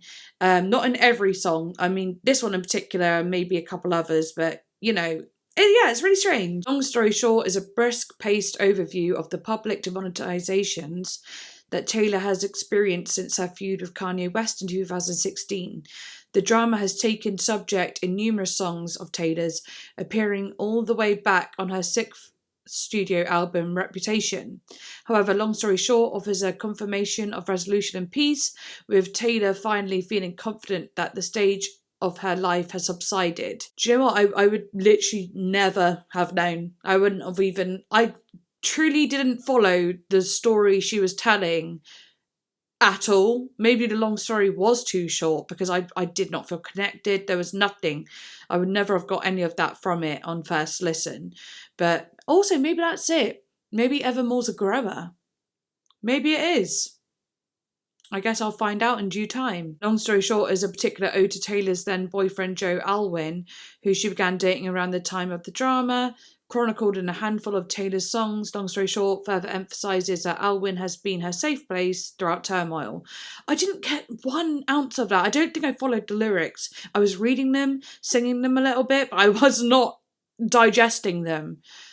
Maybe I'm also just tired. Maybe, you know, it's now 7:30. I haven't even had my bloody dinner, and I normally have my dinner at 5:30. So... I don't know, maybe I'm just out of sorts. Oh well, let's go. We've got 3 songs left. This one's called Marjorie. Marjorie. No, Marjorie. I don't know, nursery rhyme. Marjorie. Right, anyway, let's go.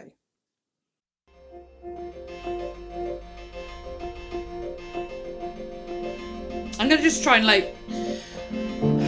soak this one in. So kind. Forget to be clever. And if I didn't know better, I think you were talking to me now. Alright, okay, I'm just going to digest it a little bit and tell you what I think. Loving the lines, loving it. I don't like that. I don't like it. It's too tense. It just doesn't feel... It doesn't feel appropriate. It doesn't. It kind of... There's like a disconnect with the music and the vocal and the lines. Like the lyrics. I don't know why. It's just a little bit much. It's really annoying me that I feel this way, but I can't be a liar, can I? You forget to be kind. What I do like is this rising thud that's coming in though. And if I didn't know better, I think you were talking to me now. It's definitely building, but will there be a release? You're alive in my head. Never be so polite, you forget your power.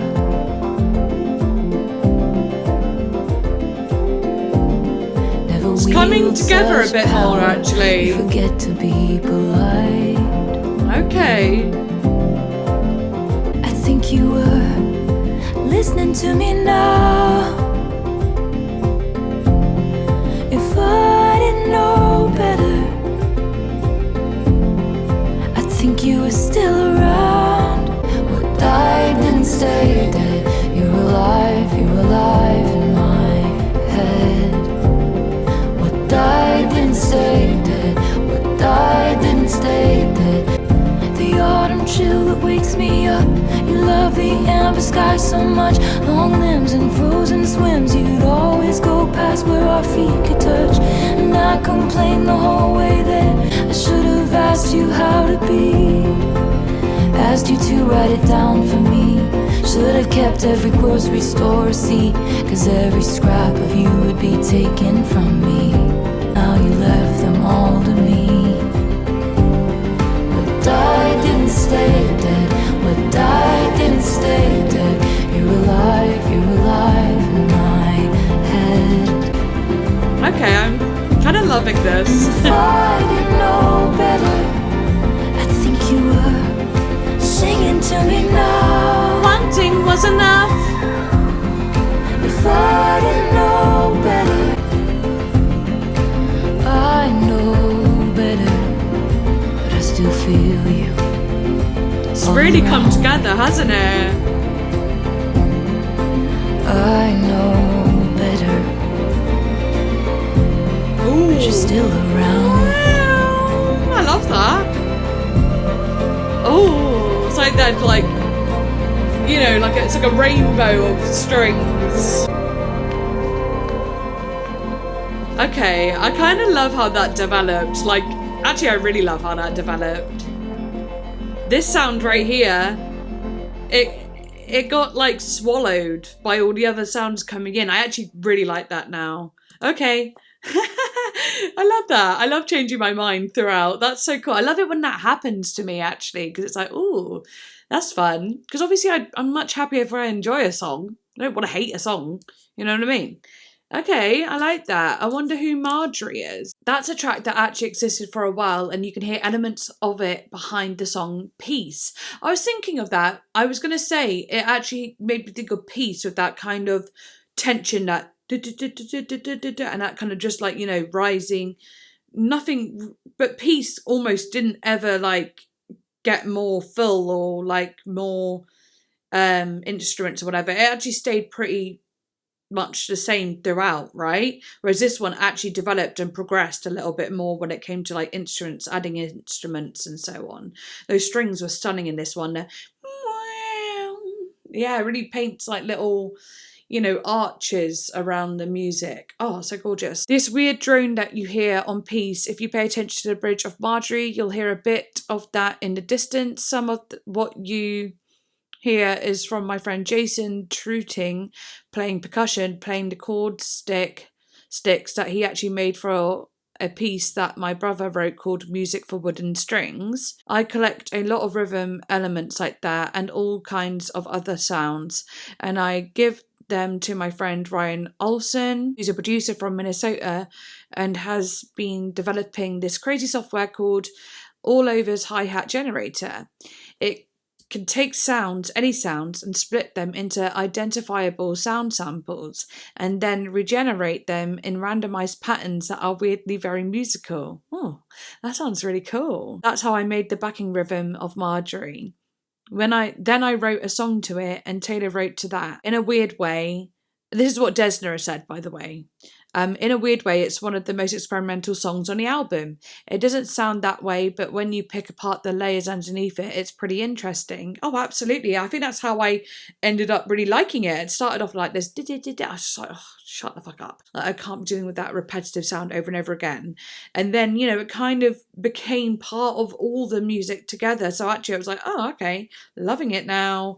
Yeah, that was an interesting one. Swift has said, the experience writing that song was really surreal because I was kind of a wreck at times writing it, and I'd sort of break down sometimes. It was really hard to actually even sing it in the vocal booth without sounding like I had sort of a break in my voice, because it's just really emotional. I think that one of the hardest forms of regret to sort of work through is the regret of being so young when you lost someone that you didn't have the perspective to learn and appreciate who they fully were. Oh yeah, totally true. And like, you know, what's dead doesn't stay dead. It's interesting because obviously as she's gotten older, she's looked through like her grandmother's thing. I'm assuming it's about her grandmother, because it said, I saw a comment and there was a picture of her grandmother next to her in the comments on Genius. I saw that literally just after I read the Aaron Desna thing. But I didn't want to say it's about her grandmother before reading Taylor's bits, just in case it was random. Yeah, I love that though, because it's like you know, digging up these memories and maybe items of her and feeling more connected to her as an adult and bringing her to life again with photographs and things and, you know, maybe clothing and memories, like stories from family members or whatever. So that's cool. I'd open up my grandmother's closet and she had beautiful dresses from the 60s. I wish I'd asked her where she wore every single one of them, things like that. Do you know, I understand too. My nan passed away a few months ago and there is so much I wish I knew about her life, because the little stories that she did tell were so interesting, but I know that she's got countless stories and I never took the chance to dive into them more, and that is, I very much regret that. I very much do. She was a singer, and my mum would look at me so many times a year and say, God, you're just like her. when I'll use some manners that I don't recognise as being anyone other than mine. She died when I was 13, and she died, I think, when I was on a trip to Nashville to try and make it, to try to hand out my demos and CDs to record labels and things like that. So there were pretty insane coincidences like that, and I've always felt that thing, like she was seeing this, because we have sort of to do that. I don't know. Sorry, I'm at the point where I'm quite tired now, so I'm nothing's going through my brain as well as I would like it to. God, what the hell? I don't know what the hell she's saying there. Okay, and I've always felt that thing, like she was seeing this, because we have to sort of to do that. Sorry, it's just written so weird because it's obviously had talking, and it's not. I don't know. Whatever. It's too confusing. I think she's trying to say, oh, do you know what? I can't fucking be bothered to explain it. I think you get it more than I do right now. My brain actually feels like it's falling out my head, guys. I'm so tired. Right, okay. One of the things on this song that still rips me apart when I listen to it is that she's singing with me on this song. My mum found a bunch of her old records, a bunch of old vinyls of her singing opera, and I sent them to Aaron, and he added them to the song. It says, if I didn't know better, I'd think you were singing to me now. And then you actually hear Marjorie, my grandmother, actually singing. Oh gosh, that is really adorable. And it's moments like that on the record that just make you feel like your whole heart is in this whole thing that you're doing, is all of you that you put into these things. Oh, do you know what? I feel like this album, whereas the last one, Folklore, was super personal, it was stuff that we really knew, like lots of stuff that we knew, whereas this one feels way more personal.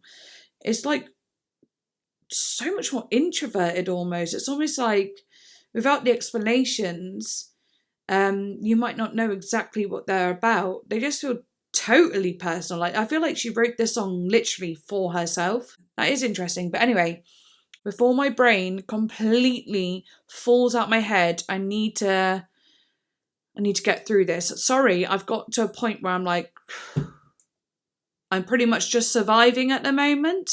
I can't believe I've gotten to this point, but it's because I'm doing it late at night, and I don't usually, and I haven't had dinner.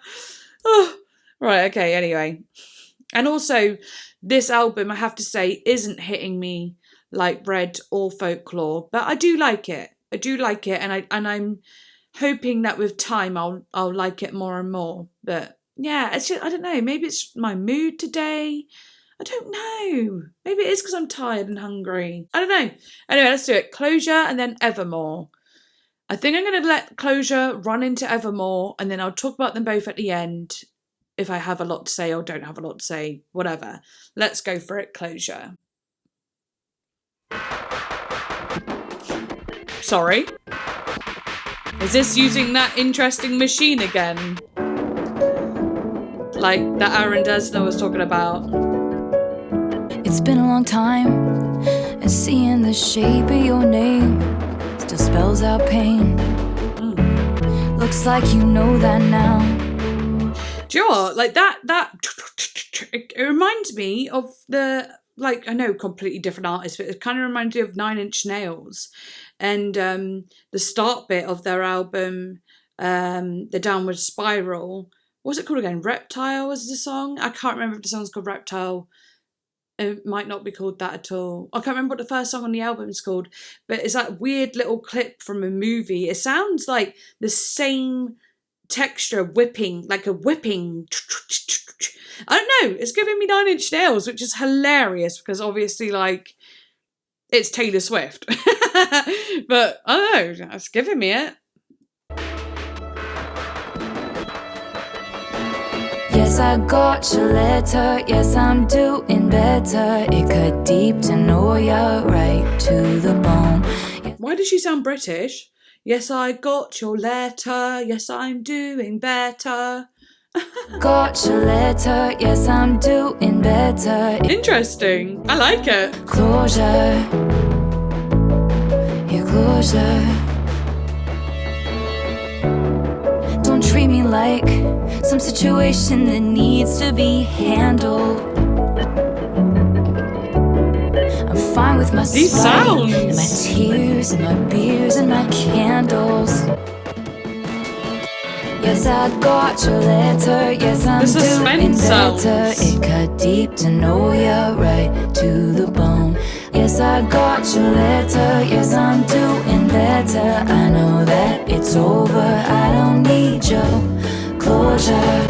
Your closure.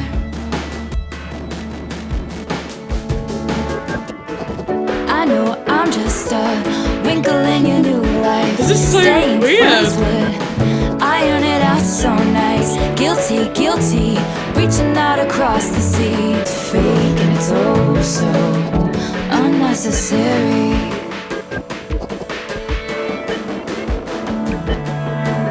Yes, I got your letter. Really experimental. I know that it's over. I don't need your closure, closure, your closure, your closure.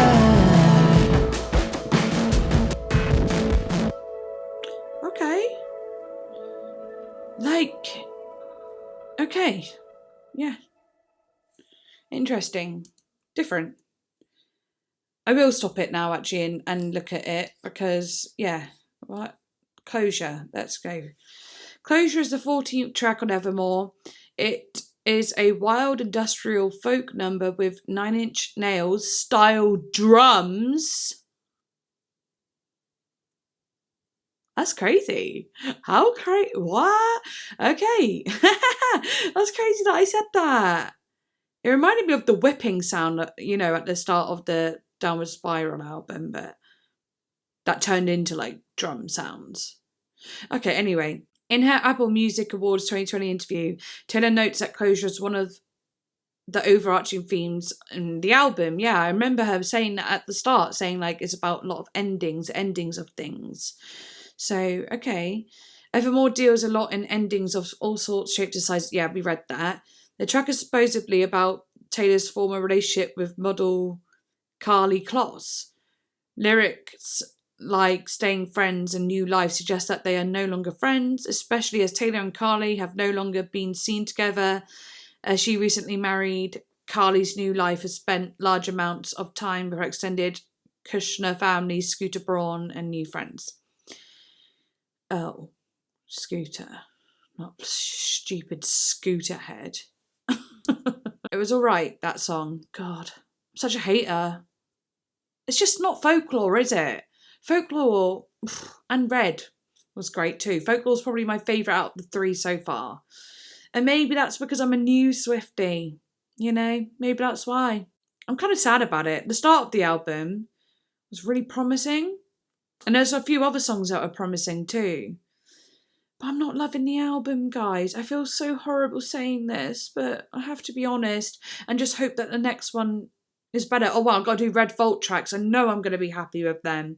So it might bring me back in before I do Midnights. Please don't hate me. I'm sorry. I'm not trying to say it's really bad. I'm just saying it's not my thing. It's okay if you love it.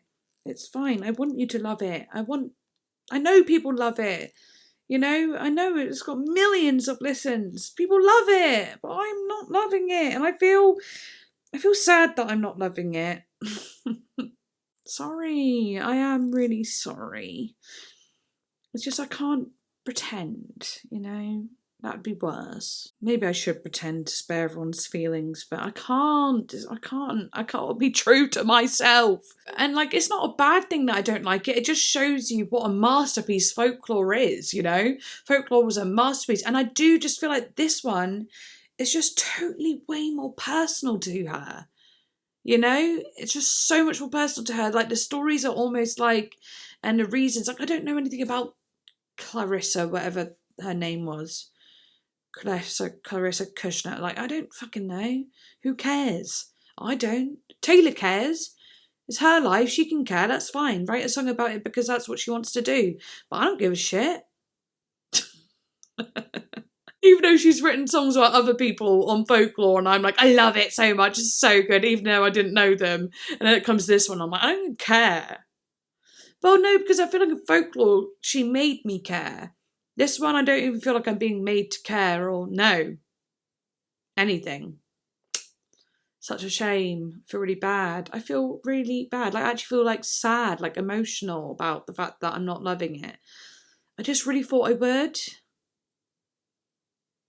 And maybe it just needs time. And I really don't want to let all of you guys down either by not, I really don't want you to feel like, have your feelings hurt if this is like your favourite album or anything. It's just like, I'm just surprised.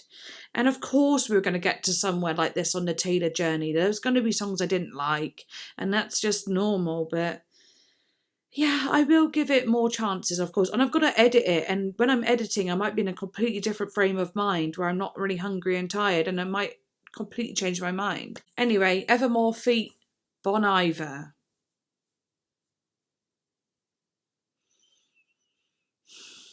All right, Bonnie boy. Show me what you got. I'm so mean. I'm like, Bon Iver. Even though I've only heard him on that one song with Taylor. And I actually do kind of like that song now. A lot more than I thought I did in the first place. Grey November, I've been down since July. We're in November now. Motion capture put me in a bad light. I replay my footsteps on each stepping stone, trying to find the one where I went wrong. Writing letters addressed to the fire, and I was catching my breath, staring out an open window, catching my death. And I couldn't be sure. I had a feeling so peculiar that this pain would be forevermore.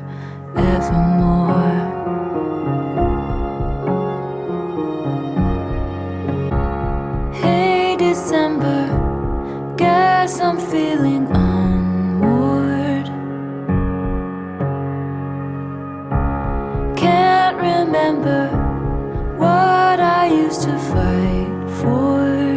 I rewind the tape, but all it does is pause on the very moment all was lost, sending signals. And I was catching my breath, barefoot in the wildest winter, catching my death. And I couldn't be sure that this pain would be forevermore.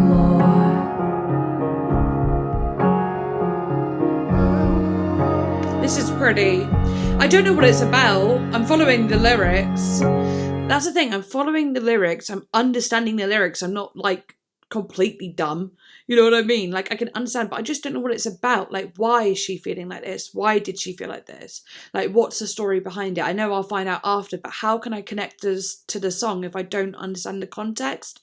I could see what she was feeling and her thoughts, I guess, about something, like I try and rewind the tape, but I get stuck on pausing on this bad moment, like a memory, having this memory of something that is painful. But I'm like, I don't know what she's talking about. Like, I don't know what the memory is as I'm listening. I have to find out after.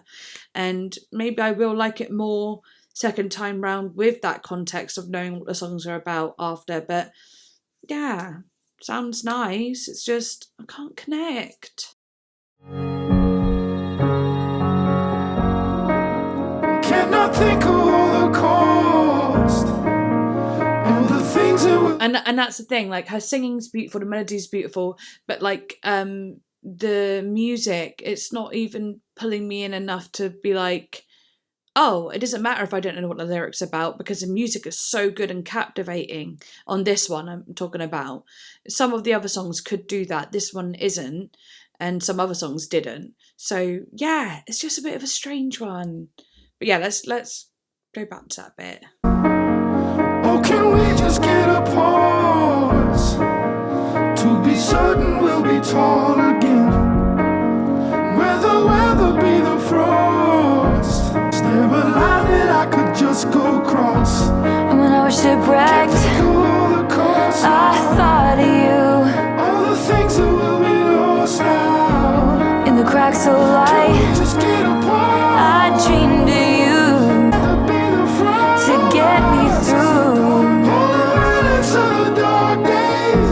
Out on waves, I'll be torn. I swear. Can't be dealing with his vocals. Just go across. I'm such a hater. I was not liking his vocals like that. No. And I was catching my breath. Floors of a cabin creaking under my step. And I couldn't be sure. I had a feeling so peculiar. Evermore, this pain wouldn't be forevermore.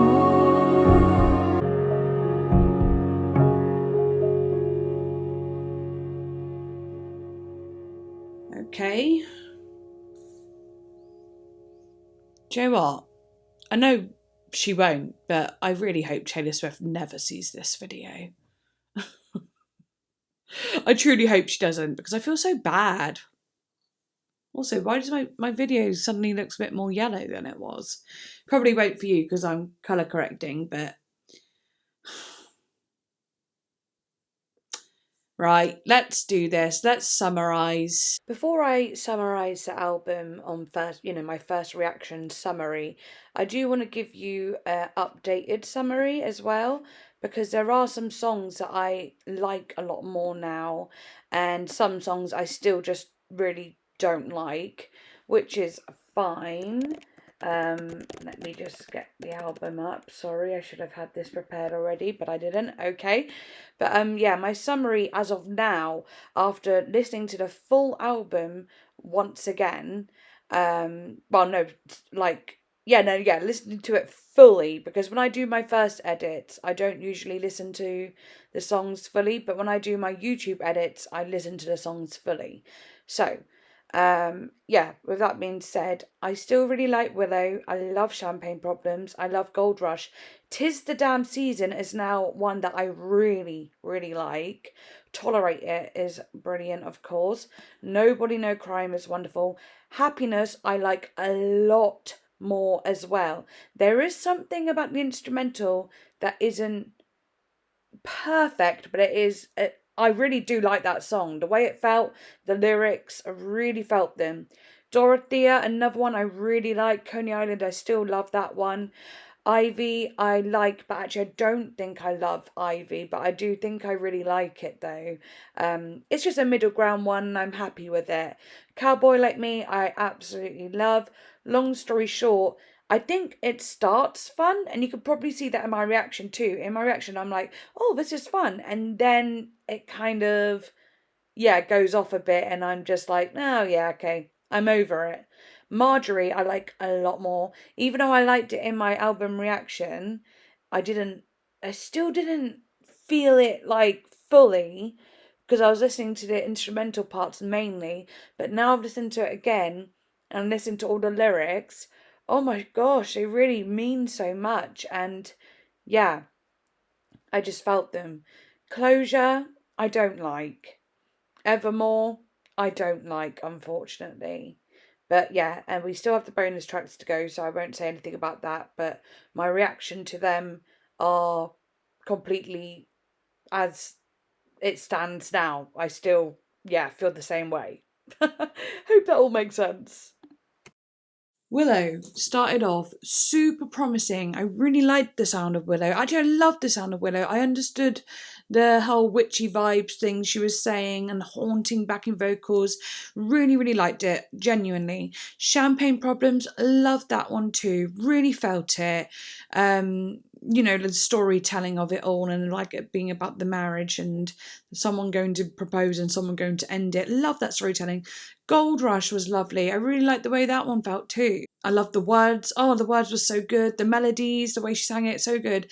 'Tis the Damn Season was I kind of like that. Yeah, I quite like that one actually. Yeah, that's this Dorothea thing. Yeah, I liked it, but I didn't love it. Tolerate It, absolutely freaking loved. Thought that was a beautiful and so sad as well. Nobody No Crime was so good because it had that like country western sort of bad bitch, let's go kill my ex feeling. You know, Happiness. I think that one was okay. It was pretty. I understood it. It was nice. Yeah. Dorothea, really like that one. It's cute. Coney Island, really like that one. Really liked Coney Island actually, and that's crazy because it was featuring the National, and I was thinking I'm not gonna like this. I'm not gonna like a feature with a man or another man. No, I really liked it. Loved it. Ivy, yeah, really nice. Liked Ivy. Thought it was very pretty. Cowboy Like Me, loved that one. It might be a favourite. Just the way it felt was so nice. Long story short, yeah, whatever. Marjorie, cute, yeah, nice, but I still didn't love it. I love it more now. I do know the reason though. That's the thing. The reason, like what it's about, I love that. Closure, it was a little bit erratic. It was kind of cool, but it was a bit odd. Evermore, it's whatever. If you think about it, I actually did like more songs than didn't like, or maybe half.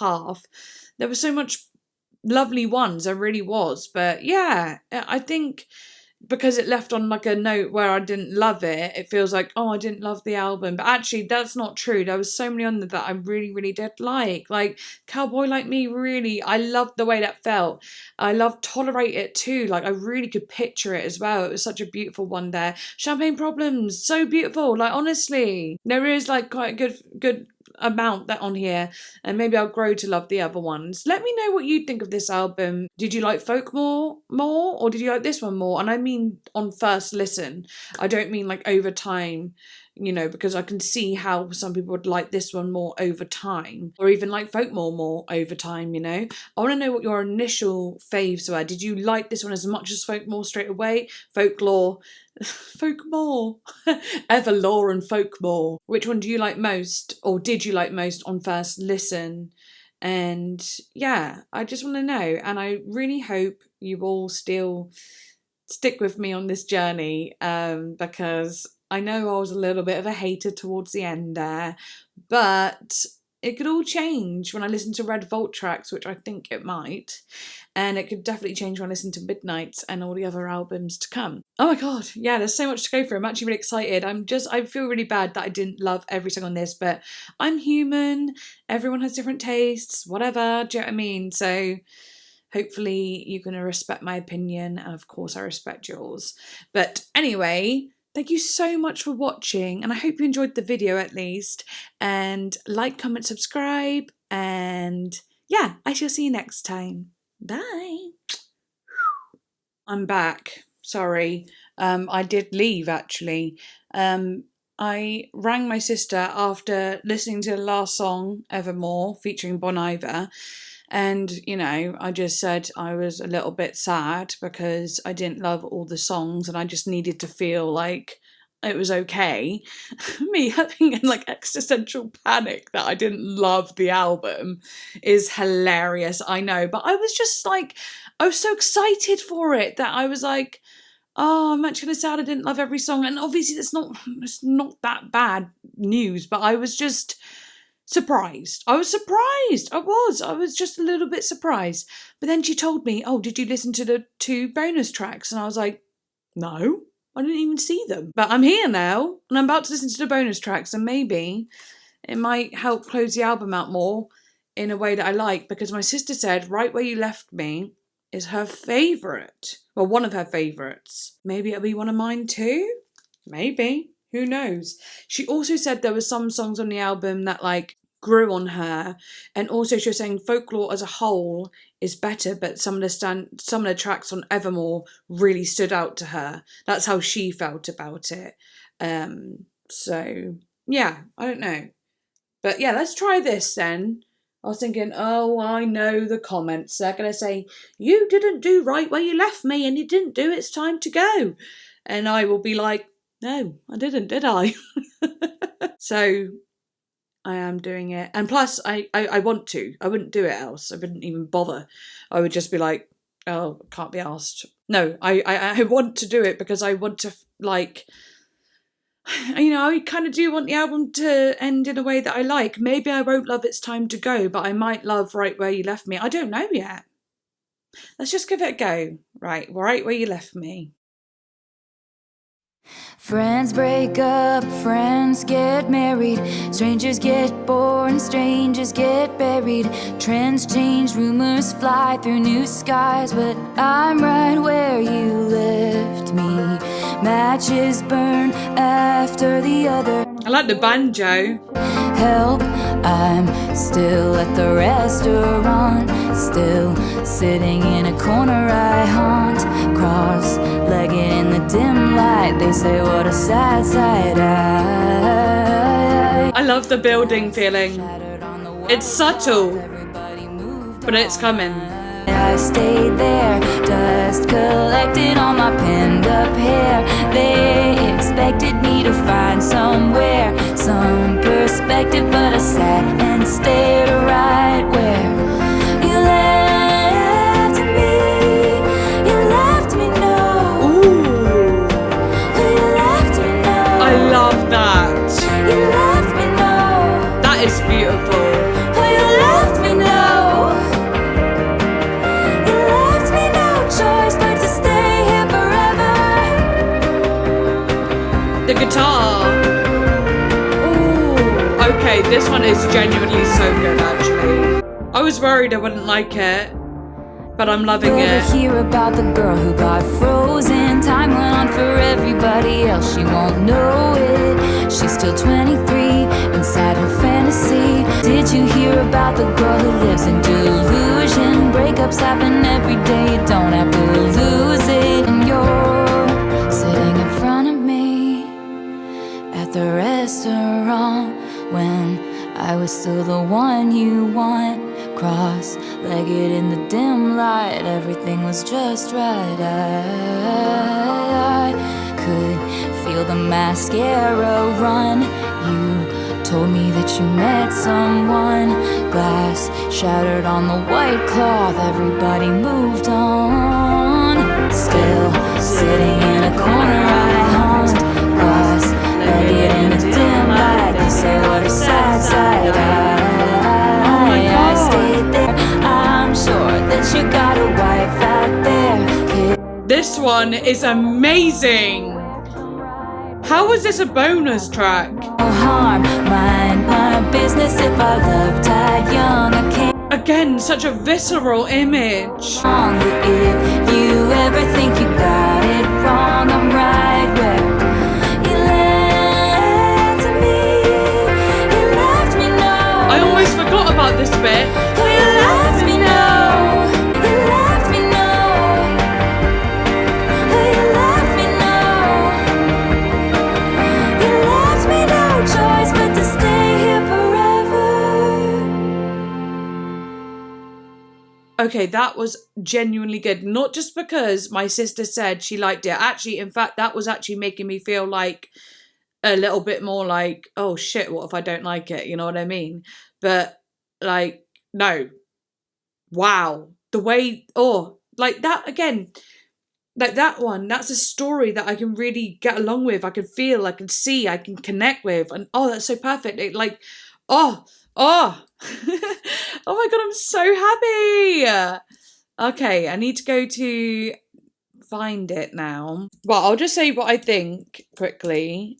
It's like she's at a restaurant and she's been told by her lover that he was cheating on her or something, and she is so heartbroken, in shock, that she's just sat there like, and it feels like she was just there. It's almost like, oh my god, it would make a great movie in a way. Not a movie, but like a short film or like a music video even, actually. But you know, you can imagine this woman just like in complete shock, and like he leaves and everything goes on around her. Life is going on. He's met a new wife, like woman who becomes his wife, and she's just still sat there, hair collecting dust, just in this like, what? Complete disbelief and shock. How visceral is that. That is, I could just see it. And it is heartbreaking. She really knows how to grab an emotion, right? And then paint pictures around it and write pretty words around it, interesting words around an emotion. And it's like, it's so theatrical in that way, actually. It's like an artistic, completely artistic, just like really capturing an emotion and making it bigger and bigger and bigger and bigger. She can describe the depth of it in words that create a scene, like a huge scene around one big emotion. I don't know how to explain it. It's just, she really can like characterize emotions well and make movies in your mind to them. Yeah. Friends break up, friends get married, strangers get born, strangers get buried, trends change, rumours fly through new skies, but I'm right where you left me. Matches burn after the other, pages turn and stick to each other, wages earned and lessons learned, but I'm right here where you left me. So it's like, you don't know why yet, it's just, this is it, you know, there's no context to it yet. She's just saying, like, you know, time is passing by, things are changing, but I'm right where you left me. And then, help, I'm still at the restaurant, still sitting in a corner I haunt, cross-legged in the dim light. They said, what a sad sight. Oh, even that, just people going, oh, what a sad sight. Like, they could see it written on her face, like, what happened? I swear you could hear a hairpin drop right when I felt the moment stop. Glass shattered on the white cloth. Everybody moved on. I'd stayed there, dust collected on my pinned up hair. They expected me to find somewhere, some perspective, but I sat and stared right where you left me. Oh, gosh.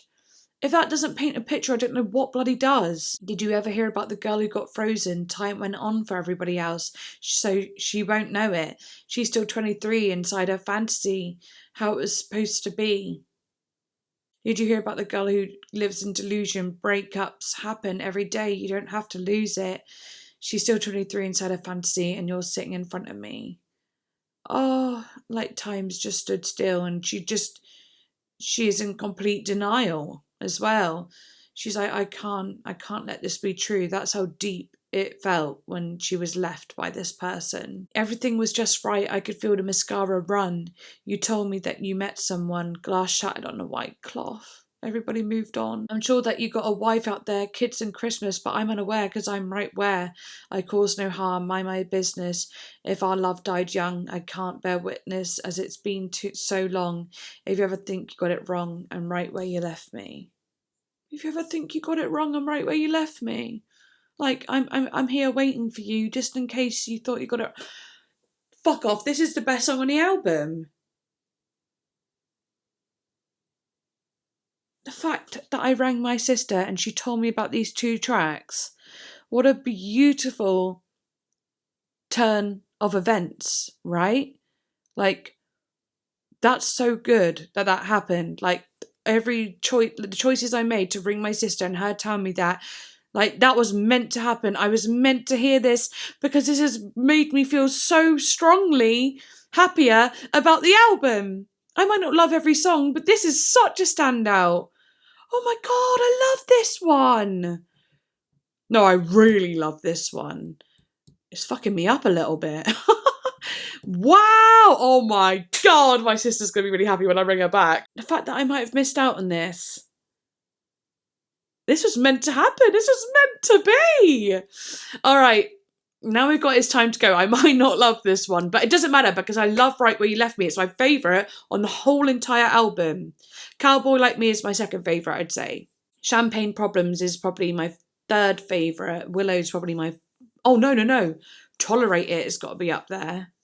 Oh, there are a lot of standout tracks, actually. Do you know what? I think when I got to the last, like, 3 whatever songs, I was a bit like, or 4 songs, I was like, oh, you know, big old dampener, not remembering the great ones, even though I did obviously talk about them. And, you know, I did talk about them and whatever, but, you know, because I was having the feelings of the other songs, I felt a little bit like the songs I didn't like, sorry, I felt a little bit like, oh, you know, on a downer. But now I've heard Right Where You Left Me, I feel really brought up again. Okay, awesome. But now let's do It's Time to Go, and that will literally be it.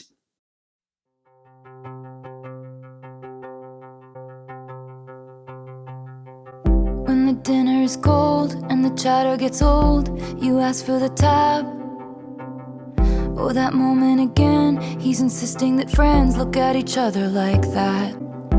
In fact, what she seemed, not a twin from your dreams, she's a crook who was caught. That old familiar body ache, the snaps from the same little breaks in your soul, and it's time to go. Okay. I like the tension in this song. It's more gentle. Gets the spot that was yours. We're trying to stay for the kids when keeping it how it is will only break their hearts worse. This is really pretty. Sometimes giving up is the strong thing. Is that a harpsichord? Is the brave thing. Sometimes walking out is the one thing that will find you the right thing. So true. Sometimes giving up is the strong thing. Sometimes to run. Okay, this is really meaning a lot to me. That will find you the right thing. Her voice. 15 years, 15 million tears, begging till my knees bled. I gave it my all, he gave me nothing at all, then wondered why I left. Now he sits on his throne in his palace of bones, praying to his greed. Wow. Kind of feels like Dorothea again. No, not Dorothea. Sorry, it kind of feels like the Tolerate It, like a follow-on from Tolerate It a little bit. She, like the woman after she leaves him. Yeah. That old familiar body ache, the snaps from the same little breaks in my soul. Interesting, because remember in the one when I thought it was him singing about her, he said about had to break my soul in two, and in this one saying the snaps from the same little breaks in my soul. You know? Oh, okay, I really do think it correlates. I know. I really like this. It's time to go. I was nervous about not liking it. Is the strong thing that will find you the right thing. Sometimes giving up is the strong thing. Sometimes to run is the brave thing. So true. That will find you the right thing.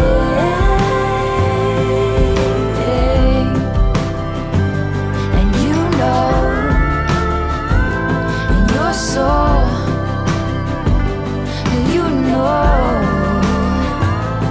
Your soul, when it's time to go, you know, when it's time to go, you just go. I love it. I really love it.